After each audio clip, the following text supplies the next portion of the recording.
નમસ્કાર વિદ્યાર્થી મિત્રો, આપણે કાલે બોર્ડ તરફથી આવેલા આઈએમપી પ્રશ્ન બેંકમાં 1 થી 4 પ્રકરણના પ્રશ્નો જોયા હતા. 1 થી 4 પ્રકરણના એટલે કે રસાયણ વિજ્ઞાનના પ્રશ્નો જોયા હતા 1 માર્ક્સના વિભાગ એ માટે બોર્ડની પરીક્ષામાં. આજે આપણે જીવ વિજ્ઞાન અને પર્યાવરણ વિજ્ઞાનના વિકલ્પો, જોડકા, ખરા ખોટા અને ખાલી જગ્યા 1 માર્ક્સના વાક્યો જોઈશું. ફરી એકવાર વિદ્યાર્થી મિત્રો તમને જણાવું છું કે આ પ્રશ્ન બેંકની અંદર એવા સવાલો આપેલા છે જે પરીક્ષામાં 100% પૂછાવાના ચાન્સ છે. અને બીજી એક વસ્તુ, આના રિલેટેડ પૂછાઈ શકે. જેમ કે દાખલા તરીકે કાલે એક પ્રશ્ન હતો કે હળદર એક કુદરતી સૂચક છે, તો પાછું લાલ કેબેજ પણ કુદરતી સૂચક છે, તો તમને એવું પૂછાઈ જાય લાલ કેબેજ કુદરતી સૂચક છે, ખરું કે ખોટું? તો તમને ખ્યાલ હોવું જોઈએ. તો આપણે એવા જ પ્રશ્નો જોવાના છે અને હું તમને ખાલી આના પૂરતીના પ્રશ્નો કરાવીશ નહીં, એની સિવાય એની અંદર કંઈક આવતું હશે તો એના વિશે પણ તમને જાણ આપીશ અને થોડુંક ડિટેલમાં કરાવીશ કે એનાથી તમને વધુ ક્લિયર થાય. સમજાય છે? ચલો આગળ વધીએ છીએ. આજે આપણે પ્રશ્ન બેંક 2025 ધોરણ 10ના વિજ્ઞાન વિષયમાં વિભાગ એ અને એમાં પણ પાઠ 5 થી 8 અને આપણું પર્યાવરણ એક ચેપ્ટર છે 13મું, એ પણ જોવાનું છે. આગળ વધીએ છીએ વિદ્યાર્થી મિત્રો. તો આપણે પ્રકરણ નંબર 5 થી ચાલુ કરીએ. કાલે આપણે રસાયણ વિજ્ઞાન જોયું હતું, આજે આપણે જીવ વિજ્ઞાન એટલે બાયોલોજી જોઈએ. જીવ વિજ્ઞાનના પ્રશ્નો જોઈએ. અને એમાંય આ ચેપ્ટર તો ખાસ કરીને કરવાનું વિદ્યાર્થી મિત્રો. એનું કારણ છે કે આ ચેપ્ટર પરીક્ષામાં તમારે 14 માર્ક્સનું પૂછાય છે. કેટલા માર્ક્સનું? 14 માર્ક્સનું. એટલે આ ચેપ્ટરને તો ભૂલથી પણ મિસ નહીં કરવાનું જ. સમજાય છે? ચાલો. અને આ ચેપ્ટરમાંથી તમને છે ને 4 માર્ક્સના 2 પ્રશ્નો પૂછાતા હોય છે. 2 માર્ક્સના 2 પ્રશ્નો પૂછાતા હોય છે. બાકી વિધા 1 માર્ક્સમાં તો કેટલા થયા? 8, 9, 10, 11, 12 અને 2 પ્રશ્નો પૂછાતા હોય છે 1 માર્ક્સના. બરાબર? તો આપણે એના રિલેટેડ જોઈએ કે કેવા 2 પ્રશ્નો પૂછાઈ શકે એની વાત કરીએ. જોઈએ છીએ આપણો પહેલો ક્વેશ્ચન. મનુષ્યમાં મૂત્રપિંડ એ ખાલી જગ્યા સાથે સંકળાયેલ એક તંત્રનો ભાગ છે. તો હવે પોષણમાં મૂત્રપિંડ ના આવે ને, પોષણમાં તો પાચન તંત્ર કહેવાય ને. તો પાચન તંત્રમાં ક્યાંય તમે મૂત્રપિંડ નામ સાંભળ્યું ને? પાચન તંત્રમાં ક્યાંય મૂત્રપિંડ નામ આવતું નથી. બરાબર છે? પછી શ્વસન તંત્રમાં ફેફસું આવે ભાઈ, ફેફસા આવે, પણ ત્યાં તમે કોઈ મૂત્રપિંડ નામ સાંભળ્યું નથી. પરિવહન તંત્રમાં મેન તો હૃદય આવે. મારું થોડુંક શું છે કે ગુજરાતી વિદ્યાર્થી મિત્રો બહુ હાઈ લેવલનું છે એટલે થોડુંક સમજી જવાનું, અમુક અક્ષર હોય તો. બરાબર છે? પરિવહન તંત્રમાં તો એક કોણ આવે? પરિવહન તંત્રમાં એક મેન અંગ તરીકે હૃદય આવે. બરાબર? તો વધ્યું કોણ? ઉત્સર્જન તંત્ર. તો એ આપણો આન્સર થઈ ગયો. બરાબર છે? ચાલો એક મિનિટ, આ થોડુંક વધારાનું કાઢી નાખીએ.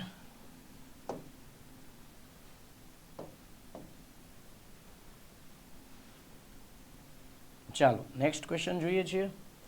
ખાલી જગ્યામાં પાયરુવેટના વિઘટન થવાથી કાર્બન ડાયોક્સાઇડ, પાણી અને ઉર્જા ઉત્પન્ન થાય છે. તો વિદ્યાર્થી મિત્રો આ સવાલ તમારી પરીક્ષામાં લેવલ 3, આપણે અજય સર કહે છે ને એમ, આ લેવલ 3નો પ્રશ્ન ગણી શકાય વિદ્યાર્થી મિત્રો. લેવલ 3 એટલે કે જો હાર્ડ પેપર કાઢવું હોય ને તો 4 માર્ક્સમાં તમને એવો પ્રશ્ન ના પૂછે. હૃદયને એવા તો પ્રશ્નો તમને ખ્યાલ જ હોય કે આઈએમપી છે, પરંતુ તમને પૂછાય કે ગ્લુકોઝના વિઘટનના પરિપથો સમજાવો, ઉર્જા નિર્માણની ક્રિયા સમજાવો, એવો 4 માર્ક્સમાં સવાલ પૂછાય ને તો એ લેવલ 2 અને 3 અથવા 2-3નો પ્રશ્ન તમે ગણી શકો. એ આ ઇઝી ક્વેશ્ચનમાં ગણી શકાય જો તમારી તૈયારી હોય તો. ચાલો જોઈએ. જો તમને હું થોડુંક મેં કીધેલું છે એમ, હું તમને ખાલી આ ક્વેશ્ચન પૂરતું સીમિત કરાવવાનું નથી. આના રિલેટેડ બીજા કેવા સવાલો પૂછાય એ પણ કરાવવાનો છું, તો ધ્યાનથી સમજજો. જોઈએ છીએ વિદ્યાર્થી મિત્રો. ખાલી જગ્યામાં પાયરુવેટનું વિઘટન થવાથી કાર્બન ડાયોક્સાઇડ, પાણી અને ઉર્જા ઉત્પન્ન થાય છે. તો પહેલી વાત તો એ કે પાયરુવેટ ક્યાંથી આવે? તો જો ધ્યાન આપજો, તમે ખોરાકમાં કાર્બોદિત ખાઓ એટલે એનું પાચન થાય, એટલે નાના આંતરડામાંથી ગ્લુકોઝ છૂટો પડે. આ ગ્લુકોઝનું અણુસૂત્ર છે વિદ્યાર્થી મિત્રો. આ ગ્લુકોઝ છે ને એ કોષની અંદર દાખલ થાય એટલે કોષ રસમાં જેવો પ્રવેશે ને ગ્લુકોઝ જેવો કોષ રસમાં પ્રવેશે એટલે એ તૂટી જાય, ગ્લુકોઝ તૂટે અને શું બની જાય? 3 કાર્બનવાળો અણુ, એનું નામ છે પાયરુવેટ. શું બની જાય છે વિદ્યાર્થી મિત્રો? પાયરુવેટ. આ પાયરુવેટ આ પાયરુવેટ છે ને 3 કાર્બનવાળો અણુ છે. કેટલા કાર્બનવાળો અણુ છે? 3 કાર્બનવાળો. 3 કાર્બનવાળો અણુ છે વિદ્યાર્થી મિત્રો પાયરુવેટ. તો 3 કાર્બન, તો અહીંયા તો 6 કાર્બન આવ્યા, તો અહીંયા તમને 3 કાર્બન મળ્યા, તો આવા પાયરુવેટના 2 અણુ બનશે વિદ્યાર્થી મિત્રો. કેટલા અણુ બનશે? 2 અણુ. શેના? પાયરુવેટના. શેમાંથી? ગ્લુકોઝમાંથી. ક્યારે? જ્યારે ગ્લુકોઝ કોષ રસમાં આવશે ત્યારે. સમજાય છે? ફરી એકવાર કહું છું, તમે ખોરાકમાં સ્ટાર્ચ કે એવું કંઈ ખાશો એટલે શું થશે? એમાંથી નાના આંતરડામાંથી એમાંથી શું ગ્લુકોઝ છૂટો પડશે. એ ગ્લુકોઝનું અભિશોષણ થશે નાના આંતરડા દ્વારા અને ગ્લુકોઝ લોહીમાં ભળશે. લોહીમાંથી પછી આવી જશે તે કોષમાં. ક્યાં આવી જશે? કોષમાં. કોષમાં જેવો દાખલ થશે એટલે કોષ રસમાં જેવો દાખલ થાય એટલે ગ્લુકોઝનું વિઘટન થાય. શેમાં વિઘટન થાય? પાયરુવેટમાં. 3 કાર્બનવાળો અણુ પાયરુવેટ બને. આ પાયરુવેટ જો કણાભ સૂત્રમાં દાખલ થાય, શેમાં દાખલ થાય? માઇટોકોન્ડ્રિયા, એટલે એને કહેવાય કણાભ સૂત્ર. કણાભ સૂત્ર. જો આ કણાભ સૂત્રમાં દાખલ થાય, કોણ? પાયરુવેટ. માઇટોકોન્ડ્રિયામાં દાખલ થાય તો આ પાયરુવેટ ફર્ધર તૂટે અને એનું સંપૂર્ણ વિઘટન થઈ જાય એટલે એક કાર્બન છૂટો પડી જાય. એટલે શું બની જાય? કાર્બન ડાયોક્સાઇડ, પાણી પ્લસ 38 એટીપી, એટલે કે એટીપી એટલે ઉર્જા. આ આપણા શરીરમાં ઉર્જાના ચલણ તરીકે વપરાય. આપણા ભારત દેશમાં કોઈ પણ કાર્ય શેનાથી થાય? ચલણ. ચલણ એટલે પૈસાથી થાય ને. એમ આપણા શરીરમાં કોઈ પણ કાર્ય કરવું હોય, હું જેમ કે અત્યારે બોલું છું, ચાલું છું, શ્વાસ લઉં છું, તો કોઈ પણ કાર્ય કરવું હોય તો એના માટે શું જોઈએ? ઉર્જા જોઈએ. તો ઉર્જા કોણ પૂરી પાડે? તો એ એટીપી સ્વરૂપે આપણા શરીરમાં પૂરી પડતી હોય છે. અને બને કઈ રીતે? આ રીતે વિદ્યાર્થી મિત્રો એટીપી બને. એટલા માટે તમે ગણો ને તો આ છે ને મેઇન વસ્તુ કહી શકાય. કેમ? કેમ કે આપણા શરીરનું કોઈ પણ કામ કરાવવું હોય, નાનાથી લઈને મોટું કોઈ પણ કામ, તો એના માટે ઉર્જા જોઈએ. ઉર્જા મળે ક્યાંથી? ગ્લુકોઝ ના તૂટવાથી. તો ગ્લુકોઝ જો સંપૂર્ણ તૂટે અને ક્યાં તૂટે? કણાભ સૂત્રમાં. તો એમાંથી શું મળે તમને? કાર્બન ડાયોક્સાઇડ, પાણી અને ઉર્જા. અને આ ઉર્જા જે મળીને એટીપી સ્વરૂપે એ જ મારા શરીરમાં ઉર્જાના ચલણ તરીકે વપરાશે વિદ્યાર્થી મિત્રો. કેવા કાર્યો કરવા માટે? મારા સ્નાયુને કાર્ય કરવું હોય, મારા ચેતાકોષને કાર્ય કરવું હોય, પાચન તંત્ર કરાવવું, શ્વસન તંત્ર જેવી ક્રિયાઓ કરાવવી, દરેક ક્રિયાઓ કરવા માટે એટીપી વપરાશે. સમજાય છે? ઓકે, તો ચાલો. પાયરુવેટ છે ને એ જો આ ઘટના છે ને ઓક્સિજનની હાજરીમાં થશે. આ સંપૂર્ણ કાર્બન ડાયોક્સાઇડ પાયરુવેટ જો સંપૂર્ણ તૂટે ને તે ઓક્સિજનની હાજરીમાં તૂટે. આને જારક શ્વસન કહેવાય. ઇંગ્લિશમાં કહેવાય એરોબિક રેસ્પિરેશન. Aerobic respiration. બરાબર? ચાલો. જો પાયરુવેટ ઈસ્ટમાં હોય તો ઈસ્ટને આપણે પેક કરી દીધી, ઓક્સિજન ન વાપરતી હોય ઈસ્ટ, તો એને એનારોબિક રેસ્પિરેશન એટલે કે અજારક શ્વસન કહેવાય છે. તો ઈસ્ટમાંથી શું મળશે તમને? ઈસ્ટની અંદર પાયરુવેટમાંથી શું મળશે? તો કે મળશે ઇથેનોલ, CH3 CH2OH, ઇથેનોલ મળશે. અને અહીંયા 2 કાર્બન જ ત્યાં 3 છે, તો હજી એક કાર્બન બાકી, તો એ કાર્બન ડાયોક્સાઇડ છૂટવો પડશે અને પ્લસ ઉર્જા છૂટી પડશે. ક્યારે? પાયરુવેટના ઈસ્ટમાં ઓક્સિજનની ગેરહાજરીમાં વિઘટન થવાથી. આ થોડુંક એક્સ્ટ્રા માટે એટલા માટે કરાવું છું વિદ્યાર્થી મિત્રો કે આનાથી તમને એવો ક્વેશ્ચન કોઈ પણ પૂછાય કે ઈસ્ટમાં પાયરુવેટનું શું થાય છે. જો અહીંયા એવો ક્વેશ્ચન પૂછેલો છે, પાયરુવેટનું વિઘટન થવાથી આ 3 એમાં છૂટું પડે, તો એ છૂટું પડે. જવાબ તો આવી ગયો છે જો કણાભ સૂત્રમાં. પણ તમને એવો સવાલ પૂછાય કે પાયરુવેટના વિઘટન થવાથી ઇથેનોલ, કાર્બન ડાયોક્સાઇડ અને ઉર્જા શેમાં મળે છે? તો જવાબ શું આવશે? ઈસ્ટ આવશે. એટલા માટે હું તમને ખાલી આ ક્વેશ્ચન પૂરતું સીમિત નથી કરાવતો. એના રિલેટેડ જો તમને આ 4 માર્ક્સનો IMP સવાલ પણ છે, આના રિલેટેડ બીજા કોઈ ક્વેશ્ચન પૂછાણા હોય તો એ પણ આપણને આવડવા જોઈએ. બરાબર છે? ચાલો. હવે જો આપણા સ્નાયુમાં જાય, જો આપણા સ્નાયુમાં પાયરુવેટ જાય અને જો આપણે વધારે પડતું દોડ્યા હોઈએ તો ઓક્સિજન આપણા શરીરમાં જો ઓછો મેળો હોય તો આપણા સ્નાયુમાં પણ ઓક્સિજનની ગેરહાજરીમાં અજારક શ્વસન થાય અને એમાંથી શું મળે? Lactic acid, CH3COOH. આને લેક્ટિક એસિડ કહેવાય વિદ્યાર્થી મિત્રો. લેક્ટિક એસિડનું અણુસૂત્ર છે આ. લેક્ટિક એસિડ મળે અને આમાં 3 3 કાર્બન આવી ગયા, પાયરુવેટમાં 3, અહીંયા 3, એટલે કાંઈ વાંધો નથી. અને પ્લસ શું મળે? 2 એટીપી, એટલે કે ઉર્જા મળે ટૂંકમાં. આમાં બહુ ઓછી ઉર્જા મળે, આમાંય બહુ ઓછી ઉર્જા મળે, 2 એટીપી મળે ખાલી. જ્યારે આમાં 36 એટીપી વાળું વિદ્યાર્થી મિત્રો. તો તમને પૂછાય આ કયું શ્વસન? આ લાઈન છે ને જે આખી લાઈન, જો 3 લાઈન આમ ગણો તો સીધી થઈ શકે. આ એક ઉપરની, આ બીજી અને આ ત્રીજી. તો સૌથી વધારે ઉર્જા મળતી હોય શેમાં મળે છે વિદ્યાર્થી મિત્રો? તો કે એ વધારે મળે છે આપણને જારક શ્વસનમાં, ઓછી અજારક શ્વસનમાં. તો આનો આન્સર તો હવે ખબર પડી જ ગઈ હોય છે, કણાભ સૂત્ર હોય. ચાલો આગળ. પણ આ થોડુંક હવે જોવું હોય તો જોઈ લો, બાકી પૂછું છું.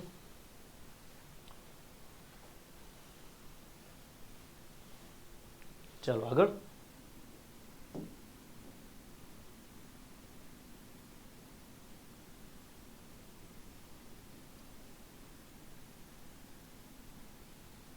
નેક્સ્ટ ક્વેશ્ચન તરફ વિદ્યાર્થી મિત્રો આગળ વધીએ છીએ. જે કંઈક આવી રીતનો આપેલો છે, હું પણ જોઈ લઉં શું આપ્યો છે. ઓકે, આ થોડુંક મોટું ભૂસણિયું જોતું હતું, કાંઈ વાંધો નહીં, ચાલશે. જોઈએ, જો થર્ડ ક્વેશ્ચન તમને આપેલો છે. શું આપેલો છે? ફેફસાના વાયુકોષ દ્વારા ખાલી જગ્યાની ક્રિયા થાય છે. ફેફસામાં વાયુકોષ હોય એનું કામ જ એ છે કે ભાઈ જો આપણા નાસિકા છિદ્રમાંથી નાસિકા કોટરમાંથી આવશે પહેલાં કંઠનળી, કંઠનળીમાંથી શ્વાસનળીમાંથી શ્વાસવાહિનીમાંથી શ્વાસવાહિનીકાઓ, અને શ્વાસવાહિનીકાઓ છેલ્લે લાસ્ટમાં છે ને એક ફુગા જેવી રચનાઓમાં પરિણમે. આ ફુગા જેવી રચનાઓને ઇંગ્લિશમાં એલ્વ્યુલાઈ કહેવાય, પરંતુ ગુજરાતીમાં કહેવાય વાયુકોષ. આ વાયુકોષ છે ને આવી થેલીઓ જેવું હોય, એમાં છે ને ઓક્સિજન બહારથી અંદર ભરાય, ભરાણો.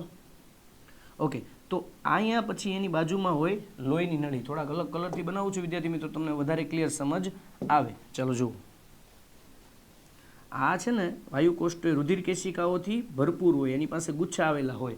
તો થાય એવું, અહીંયા ઓક્સિજન આવ્યો તો ઓક્સિજન છે ને આપણે લોહીમાં જવા દેવો હોય તો લોહીમાં ઓક્સિજન ભેળવવો હોય તો આ દિવાલ જાડી હોય ને તો ન પોસાય. આ જે વાયુકોષ્ઠની દિવાલ જાડી હોય ને તો ન પોસાય. કેમ? કેમ કે તો ઓક્સિજન હરખવામાં લોહીની નળીમાં એટલે કે રુધિર કેશિકામાં જઈ શકે નહીં.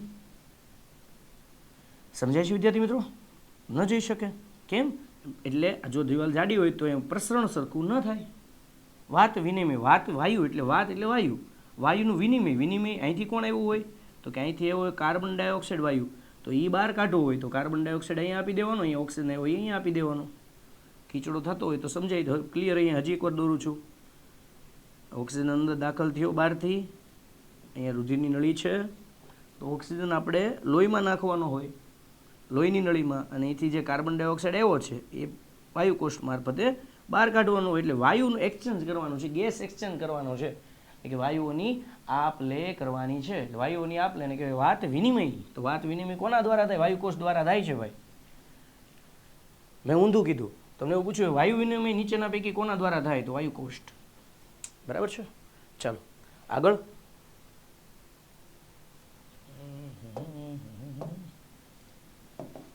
ચાલો નેક્સ્ટ ક્વેશ્ચન તમને કંઈક આ રીતનો આપેલો છે.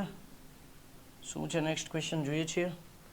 પાચન તંત્રનું સૌથી લાંબામાં લાંબુ અંગ કયું છે? પાચન તંત્રમાં કયા કયા અંગ આવે પેલા વિદ્યાર્થી મિત્રો એ યાદ કરવાનું તમારે. પહેલું મોં, બીજું અન્નળી, ત્રીજું જઠર, પછી આવશે નાનું આંતરડું અને પછી આવશે મોટું આંતરડું.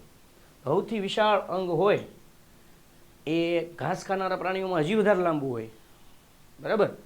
અને આપણે મિશ્રાહારી પ્રાણીઓ છીએ, આપણી સર્વાહારી છીએ આપણે, તો આપણી અંદર મીડિયમ લેવલનું હોય. અને સિંહને જે ઓનલી ફોર માંસ ખાતા હોય એવા પ્રાણીઓમાં એ ટૂંકા કદનું હોય. પણ કોણ? ઇટ્સ કોલ્ડ સ્મોલ ઇન્ટેસ્ટાઇન, એટલે કે નાનું આંતરડું. આપણી અંદર વિદ્યાર્થી મિત્રો પુખ્ત મનુષ્યમાં 7.5 મીટર જેટલું લાંબુ હોય નાનું આંતરડું. અને એ આપણા ઉદર ગુહામાં ગૂંચળા સ્વરૂપે આવેલું હોય. એમાં કંઈક ઇન્ફેક્શન થયું હોય ને, નાના આંતરડામાં ઇન્ફેક્શન થયું હોય ગૂંચળામાં, તો અહીંયા કંઈક ચાંદી બાંધી પડી હોય, ડૉક્ટર શું કરે? ઉદર ગુહા થોડુંક ખોલે, એમાંથી આ કટ કરી નાખે, પછી આ જે બે જે ભાગ હારા છે ને, જે આ બે ભાગ એને ટાંકાથી જોડી પછી મૂકી દે. એટલે કે નાનું આંતરડું 7.5 મીટર જેટલું લાંબુ હોય છે, બરાબર છે. ચાલો, તો સૌથી લાંબુ અંગ છે. પછી મુખ દ્વારા સ્ટાર્ચના જટિલ અણુનું જો ભાઈ સ્ટાર્ચ જટિલ અણુ છે અને સરળ અણુ કોણ છે? તો સરળ અણુ છે જો આને પોલિસેકેરાઇડ કહેવાય. સ્ટાર્ચ છે ને, તમે આગળના ધોરણમાં ભણશો, સ્ટાર્ચ અહીંયા આવતું હશે. સ્ટાર્ચને છે ને પોલિસેકેરાઇડ કહેવાય. શું કહેવાય? આગળના ધોરણમાં ભણશો તમે 11-12માં. અત્યારે ખાલી કહું છું. એટલે ટૂંકમાં તમને સ્ટાર્ચનો અણુ છે ને ટૂંકમાં મોટો અણુ કહેવાય. કેવો અણુ કહેવાય? મોટો અણુ. વિદ્યાર્થી મિત્રો, સ્ટાર્ચનો અણુ મોટો અણુ કહેવાય. તો સ્ટાર્ચ છે ને એનું વિઘટન થાય તો તમને શું મળે? તો સ્ટાર્ચનું વિઘટન થાય એટલે માલ્ટોઝ મળે. શું મળે? માલ્ટોઝ. એટલે આ છે એમાં ગ્લુકોઝના ઘણા બધા અણુઓ હોય, નંબર ઓફ ગ્લુકોઝ હોય. એટલે ગ્લુકોઝનો બહુ મોટો અણુ સ્ટાર્ચ. એટલે સ્ટાર્ચમાંથી જો માલ્ટોઝ બને તો ગ્લુકોઝના 2 અણુ ભેગા થાય ને એને માલ્ટોઝ કહેવાય. એટલે એનો મતલબ કે બહુ લાંબી ચેનમાંથી ખાલી કેટલા અણુ બની ગયા? 2 અણુ. બરાબર? આ 2 અણુ જોડાયેલા હોય અને એને પણ હજી તોડી નાખો, જો માલ્ટોઝને પણ તોડી નાખો તો એમાંથી તમને ખાલી ગ્લુકોઝનો 1 અણુ મળે. બરાબર? તો આ છે ને સ્ટાર્ચનું સંપૂર્ણ પાચન જો ગ્લુકોઝ મળે ને તો થયું કહેવાય. ફરી એકવાર કહું છું વિદ્યાર્થી મિત્રો, સ્ટાર્ચ ખૂબ મોટો અણુ છે. એની અંદર ઘણા બધા ગ્લુકોઝના અણુ એકસાથે જોડાયેલા હોય છે. એને જો તોડો એટલે કે એનું જો પાચન કરો તો માલ્ટોઝ બને. માલ્ટોઝ એ 2 ગ્લુકોઝ અણુ ધરાવે છે અને એનું પણ જો તમે પાછું શું કરો? વિઘટન કરો. એટલે કે એનું પણ જો તમે પાચન કરો તો તમને એમાંથી ગ્લુકોઝ મળે. વિદ્યાર્થી મિત્રો, એટલે આ સંપૂર્ણ પાચન થયું કહેવાય. સ્ટાર્ચનું ગ્લુકોઝ બનવું ને સંપૂર્ણ પાચન કહેવાય. પરંતુ મુખમાં સંપૂર્ણ પાચન થતું નથી. મોંમાં છે ને અપૂર્ણ પાચન થાય. કોણ કરે? અપૂર્ણ એટલે માલ્ટોઝ બનવું. તો સ્ટાર્ચમાંથી માલ્ટોઝ બનાવે ને એ કોણ બનાવે ખબર? આપણા લાળ ગ્રંથિ હોય ને, લાળ ગ્રંથિ, એમાંથી લાળ રસ નીકળે. કોણ નીકળે? લાળ રસ. એની અંદર છે ને એમાઇલેઝ હોય. તો જે આપેલું છે એમાઇલેઝની જગ્યાએ ટાઇલિન આપ્યું ને, ટાઇલિન, તો એ પણ સાચું પડે વિદ્યાર્થી મિત્રો. ટાઇલિન અથવા એમાઇલેઝ બે એક જ છે. તો ટાઇલિન ઉત્સેચકની હાજરીમાં સ્ટાર્ચ છે ને માલ્ટોઝમાં રૂપાંતરિત થઈ જાય. જો વિદ્યાર્થી મિત્રો, હું તમને ખાલી આ ક્વેશ્ચન પૂરતો સીમિત નથી. મેં તમને એવું નથી કહી દીધું ખાલી કે સ્ટાર્ચમાં અણુમાં શર્કરાનું રૂપાંતર કોણ કરે, તો કે જો તો આમ દબાવ્યું આવી ગયું, એમ નહીં. આપણે થોડુંક ડિટેલમાં જોઈએ છીએ કે સ્ટાર્ચનો અણુ છે એનું વિઘટન થાય તો શું બને? માલ્ટોઝ. કોણ બનાવે? આ બનાવે. એટલે આ ક્વેશ્ચન પૂછાણો સ્ટાર્ચનું શેમાં પાચન થાય? મોંમાં કોનું પાચન થાય? સ્ટાર્ચનું. જો કેટલા બધા ક્વેશ્ચન બની શકે. મોંમાં શેનું પાચન થાય છે? તો કે સ્ટાર્ચનું. પછી સ્ટાર્ચનું પાચન શેમાં થાય છે? બીજો ક્વેશ્ચન, માલ્ટોઝમાં. કોણ કરે છે? લાળ રસ કરે છે. લાળ રસની અંદર કોણ કરે છે? એમાઇલેઝ કરે છે, ટાઇલિન કરે છે. એક ક્વેશ્ચનમાંથી ઘણા બધા ક્વેશ્ચન તમને વિદ્યાર્થી મિત્રો સોલ્વ કરાવું છું. આગળ ખાલી જગ્યા હોય છે વિદ્યાર્થી મિત્રો.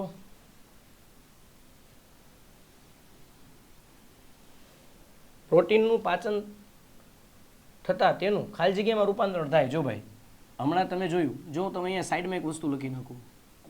પહેલાં તો પાચન કોને કહેવાય એ તમને ક્લિયર કરું. બધાને ખ્યાલ જ છે ને? એક મિનિટ, અહીંયા છે.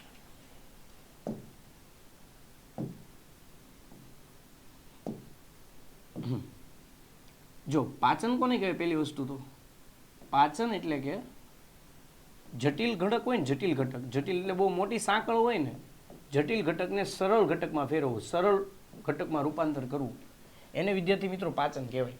એટલે કે કોઈ જટિલ અણુ હોય એમાંથી છૂટું પાડીને હાવ નાનામાં નાનો અણુ જે બનતું હોય એ બનાવી નાખવું, એને પાચન કહેવાય. એટલે જટિલ ઘટકનું સરળ ઘટકમાં રૂપાંતર કરવું એને પાચન કહેવાય. બરાબર છે? તો જટિલ ઘટકનું સરળ ઘટકમાં રૂપાંતર કરવું એને પાચન કહેવાય. ચાલો, તો હું તમને કહું છું, જો સ્ટાર્ચ હોય ને, સ્ટાર્ચ અગાઉ જ જોયું આગળ કે એનું સંપૂર્ણ પાચન એટલે એ જટિલ અણુ છે અને એમાંથી જો શું મળે?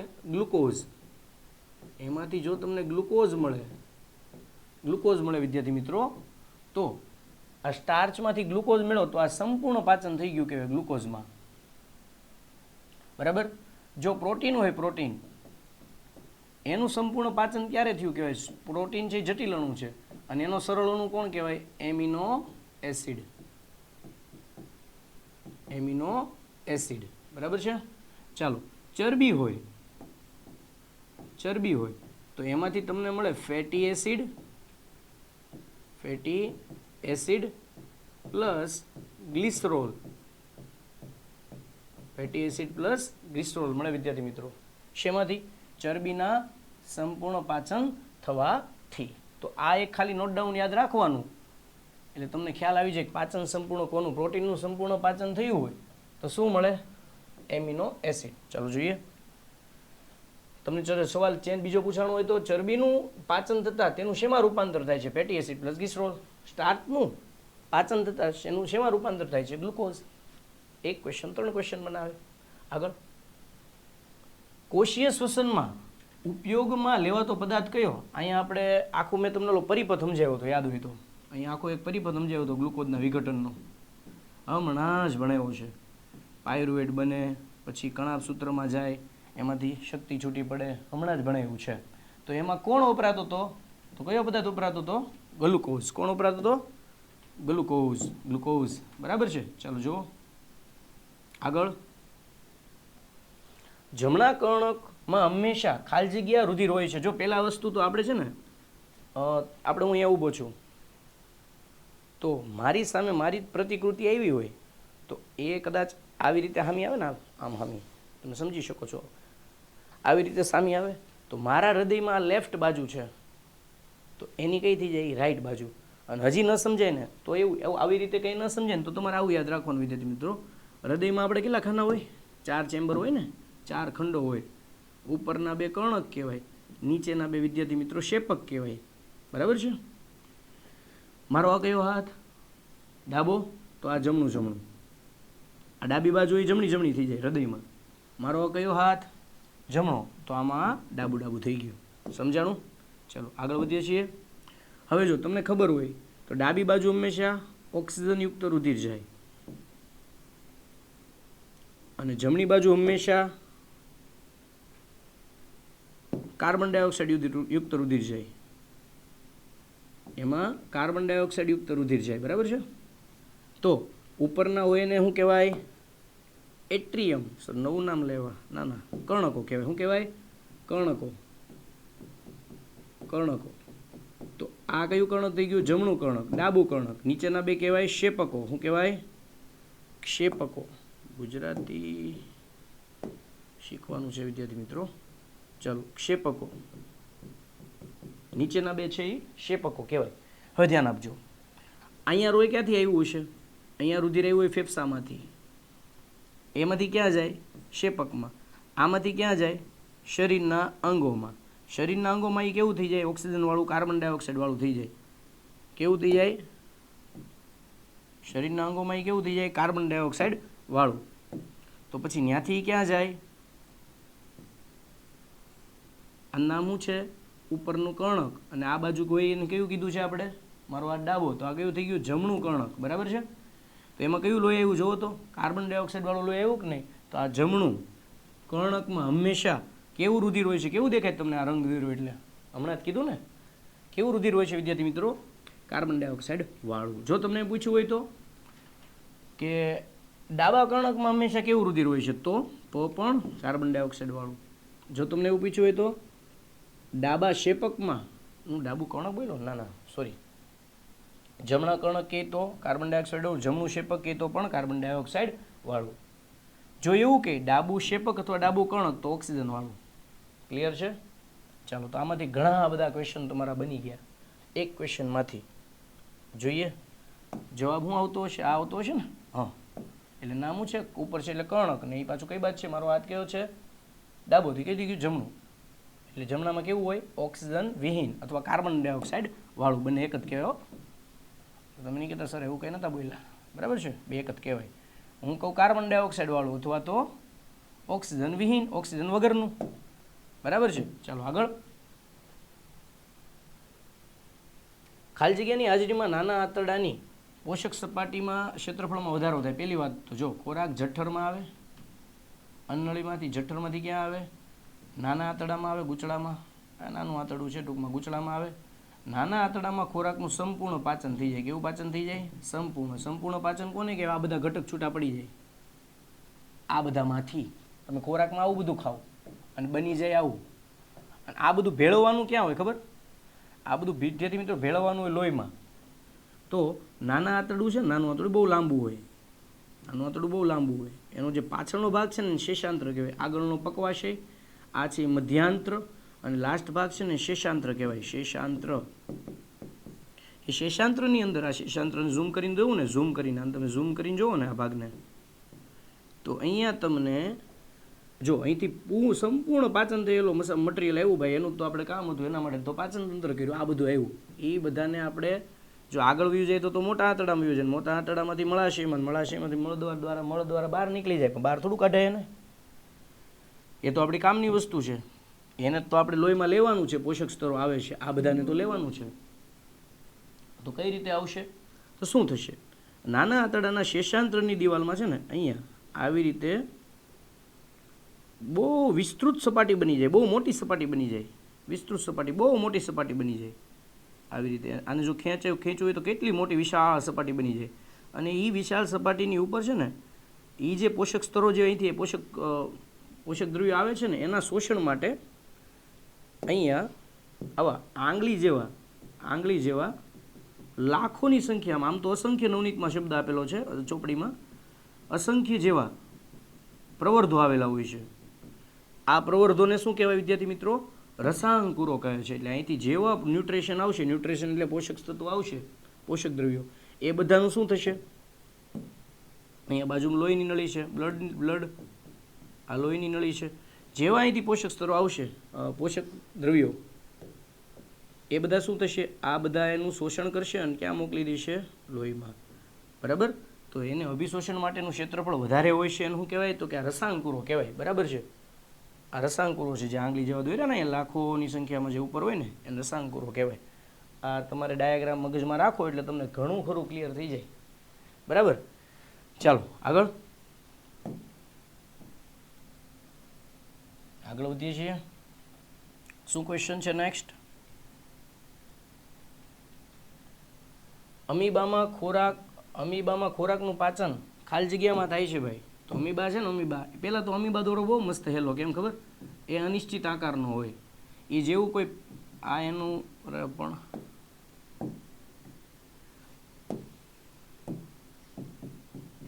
આ એનું બધું મટીરિયલ થઈ ગયું, એટલે કોષ રસ થઈ ગયો. એની અંદર અમુક નાની નાની અંગિકા હશે, પટલ. આમાં પાછી પટલમાં અંગિકા હોય. કેમ કે આ સુકોષ કેન્દ્રીય કોષ છે. બરાબર? એક કોષીય છે અમીબા, અનિયમિત આકારનું હોય, મેળ વગરના આકારનું હોય. હવે આ છે ને એ જેવું કોઈ ખોરાકનો ઘટક ભાળે, માની લો કે અહીંયા કોઈ ખોરાકનો કણ છે, અમીબા અહીંયા કોઈ ખોરાકનો કણ ભેળો, એટલે એની પાસે જઈ અને ખોટા પગનું નિર્માણ કરે. બધાને ખ્યાલ છે, આ સ્ટોરી બધાને ખ્યાલ છે. શું કરે એ? ત્યાં જઈને શું કરે? ખોટા પગનું નિર્માણ કરે અને ખોરાકને શું કામ કરે? કિડનેપિંગનું કામ કરે. આવી રીતે ખોટા પગનું નિર્માણ કર્યું, આવી રીતે ખોટા પગનું નિર્માણ કરી અને પછી એને શું કરશે? કિડનેપ કરી લે. કિડનેપ એટલે ખોરાકને અંદર ગ્રહણ કરી લે. જો આવી રીતે હાવ પણ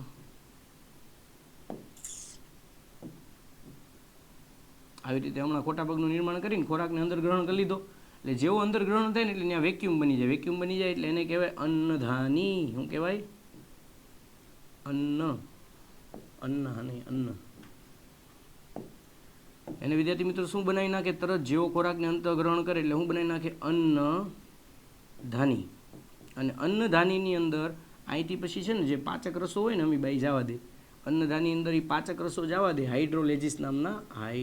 તમારે નથી આવતું, ખાલી કહું છું. હાઇડ્રોલેજિસ નામના ઉત્સેચકો જવા દે ને ખોરાકનું પાચન કરી નાખે. બરાબર? તો એમાં થાય, અન્નધાનીમાં થાય વિદ્યાર્થી મિત્રો. આગળ ખરા ખોટા છે વિદ્યાર્થી મિત્રો? જોઈએ. કેટલીક વનસ્પતિઓમાં નકામા પદાર્થનો સંગ્રહ કોષીય રસધાનીમાં થાય છે. સાચી વાત છે. પહેલાં તો આપણી પાસે જો જેટલા નકામા પદાર્થ બને ને એને નિકાલ કરવા માટે યોગ્ય તંત્રો છે. જેમ કે કાર્બન ડાયોક્સાઇડ બને, એને દૂર કરવા માટે મારી પાસે શ્વસન તંત્ર છે. હું શ્વાસ બહાર કાઢું, કાર્બન ડાયોક્સાઇડ નીકળી જાય ને, નકામો પદાર્થ. પછી કોષમાં ચયાપચયિક દ્રવ્ય નાઇટ્રોજનનું, જ્યારે ચયાપચયિક નાઇટ્રોજનયુક્ત હાનિકારક દ્રવ્યો બને ચયાપચયની ઘટના દરમિયાન, તો એને દૂર કરવા માટે મારી પાસે ઉત્સર્જન તંત્ર છે. મૂત્રપિંડ દ્વારા બહાર નીકળી જાય, યુરિક એસિડ દ્વારા. પછી અપાચિત ખોરાક બને, એટલે કે જે ખોરાકનું પાચન ન થતું હોય એવો જે અપાચિત ખોરાક બનતો હોય વધારાનો, એ આપણા પાચન તંત્ર, મોટા આંતરડા, મળાશય દ્વારા બહાર નીકળી જાય, મળદ્વાર દ્વારા. બરાબર? પણ વનસ્પતિની અંદર એવું કાંઈ તો હોતું નથી. વનસ્પતિની અંદર તો કાંઈ એવું હોતું નથી ને. એવું ન થયું ને કે તમે વનસ્પતિ તમારી ઉપર ધાર મારી, એવું તમે ત્યાં કાંઈ નહીં. ચાલો, તો વનસ્પતિની અંદર એવા ઉત્સર્જન તંત્રો, શ્વસન તંત્રો કે એવું કંઈ હોતું નથી. તો એને કઈ રીતે ઉત્સર્ગ દ્રવ્યો બહાર કાઢવા? તો એ ઉત્સર્ગ દ્રવ્યો કઈ રીતે બહાર કાઢશે? એ શું કરે, જે એના ઉત્સર્ગ દ્રવ્યો હોય ને પર્ણોમાં ભેગા કરે, પછી પાંદડું ખેરવી નાખે, બરાબર. હજી વધારાના ઉત્સર્ગ દ્રવ્યો ભેગા થાય ક્યાં નાખે? મૂળમાં નાખે, અને મૂળમાંથી કાઢી નાખે. પછી એનામાં ઓક્સિજન પ્રકાશ સંશ્લેષણની ક્રિયા દરમિયાન બને, એના માટે નકામો કહેવાય ઓક્સિજન. તો એ બાષ્પસર્જનની ક્રિયા જ્યારે થતી હોય અથવા તો પ્રકાશ સંશ્લેષણની ક્રિયા થતી હોય ત્યારે ઓક્સિજનને પણ બહાર કાઢી નાખે. હજી વધારાના કોઈ તત્વો વધ્યા છે, દ્રવ્યો વધ્યા છે હાનિકારક, જે વનસ્પતિ નથી જોતા, એ બધા એમાં સંગ્રહ થાય? તો કે એ બધા રસધાનીમાં સંગ્રહ થાય. રસધાનીનું કામ જ વિદ્યાર્થી મિત્રો એ છે, ધોરણ 9ની અંદર તમે ભણ્યા હશો કોષ ચેપ્ટરમાં, કે વનસ્પતિની અંદર રસધાની છે ને એ મોટા કદની હોય અને એ પોતાના કોષનો 90 થી 10 50 થી 90% જેટલો ભાગ રોકે, એટલે 50% અથવા તો 90% જેટલી રસધાની આવેલી હોય વનસ્પતિમાં. અને એનું કામ જ શું હોય છે? નકામા દ્રવ્યોનું સંગ્રહ કરવાનું. એટલે નકામા દ્રવ્યોમાં સંગ્રહ થાય, હચવાયેલા રહે.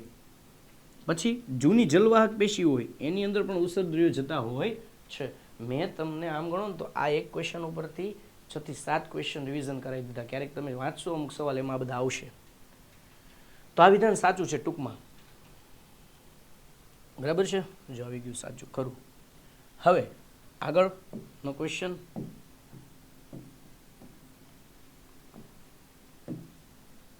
વાયુરંધ્ર ખુલવા અને બંધ થવાની ક્રિયાનું નિયંત્રણ હરિત દ્રવ્ય વડે થાય છે, હરિત કણો વડે થાય છે. ખોટું. પહેલી વાત તો જો આ રક્ષક કોષો છે, બે સમજો, આ બે રક્ષક કોષો છે, આ રક્ષક કોષો છે, એટલે ઇંગ્લિશમાં કહેવાય ગાર્ડ સેલ્સ. આ રક્ષક કોષો છે. રક્ષક કોષોની ઉપર ફૂલ કંચુકીય કોષો આવેલા હોય, 11-12 સાયન્સમાં ભણીશું, એટલે ખાલી અહીંયા કોષો આવેલા છે, દોરું છું ખાલી. અહીંયા બીજા એક ક્વેશ્ચન આવે, સૂર્યમુખી નથી હો પાછું, આ આપણું પર્ણની અંદરના વાયુરંધ્રો છે. જો તો આ રક્ષક કોષો છે. રક્ષક કોષો છે ને એની વચ્ચે જે ગેપ જેવો ભાગ બને આને જ કહેવાય વાયુ રંધ્ર, અથવા બીજું નામ છે એનું પર્ણરંધ્ર. બેમાંથી ગમે એક નામ, વાયુરંધ્ર અથવા પર્ણરંધ્ર પણ એને કહેવાય. હવે સાંભળજો, આ રક્ષક કોષો છે, આ રક્ષક કોષો છે ને હરિદ્રવ્ય ધરાવતા હોય. હરિદ્રવ્ય લીલા કલરનું હોય પણ આપણે આ ચોકથી દોર્યું, લીલો કલર અહીં આવી ગયો, એટલે આ હરિદ્રવ્ય ધરાવે છે, હરિત કણો ધરાવે છે. આ બરાબર છે. કોણ ધરાવે? રક્ષક કોષો હરિત કણો ધરાવે. રક્ષક કોષો છે ને વિદ્યાર્થી મિત્રો, એ હરિત કણો ધરાવે છે, બરાબર. હવે શું કરશે? આ રક્ષક કોષો પોતાની અંદર પાણીનો ફેરફાર કરી અને આ જે ગેપ દેખાય ને એને ખોલશે, બંધ કરશે, ખોલશે, બંધ કરશે. તો આ ખુલ્લું વાયુરંધ્ર છે. તો એ હરિતકણ ના કરે, હરિતકણ તો એની અંદર આવેલા છે. કરે કોણ? તો કે આ લાલ કલરના બે દોર્યા ને આવા, એ કોષો કરે, એનું નામ છે રક્ષક કોષો. હરિતકણ કરતું નથી, એટલે આ ખોટું આવશે. જો તમને હું કહું છું, હજી એકવાર તમને આમાં બીજા ક્વેશ્ચન પણ સોલ્વ થવા જોઈએ એવી મારી આશા છે. બાકી આ ક્વેશ્ચનના આન્સર તો તમને આ રીતે આપી જ શકું. જો આવી રીતે, ઘાસમાં રહેલા સેલ્યુલોઝનું પાચન યકૃત અને જઠરમાંથી પાચક રસો આવે છે. સાચી વાત છે ભાઈ. પહેલાં તો આપણી અંદર સેલ્યુલોઝનું પાચન ન થાય, એ કોની અંદર થાય? ઘાસ ખાનારા પ્રાણી હોય ને એની અંદર થાય. એની અંદર છે ને એવા બેક્ટેરિયા આવેલા હોય, એ બેક્ટેરિયાનું નામ છે મિથેનોજેનિક બેક્ટેરિયા. એ આપણી અંદર ના હોય એટલે આપણે કોઈ દી ઘાસ ખાવાનું નહીં, ન પચે, ગાયને પચી જાય. કેમ? કેમ કે એની અંદર એવા બેક્ટેરિયા છે, અને એની અંદર એ બેક્ટેરિયા છે ને એના જઠરમાં ને એવા બેક્ટેરિયા આવેલા હોય, એ છે ને આ સેલ્યુલોઝનું પાચન કરે. એટલે સાચી વાત છે, જઠરમાંથી પાચક રસો આવે છે અને સેલ્યુલોઝનું પાચન કરે છે. સાચી વાત છે. આગળ,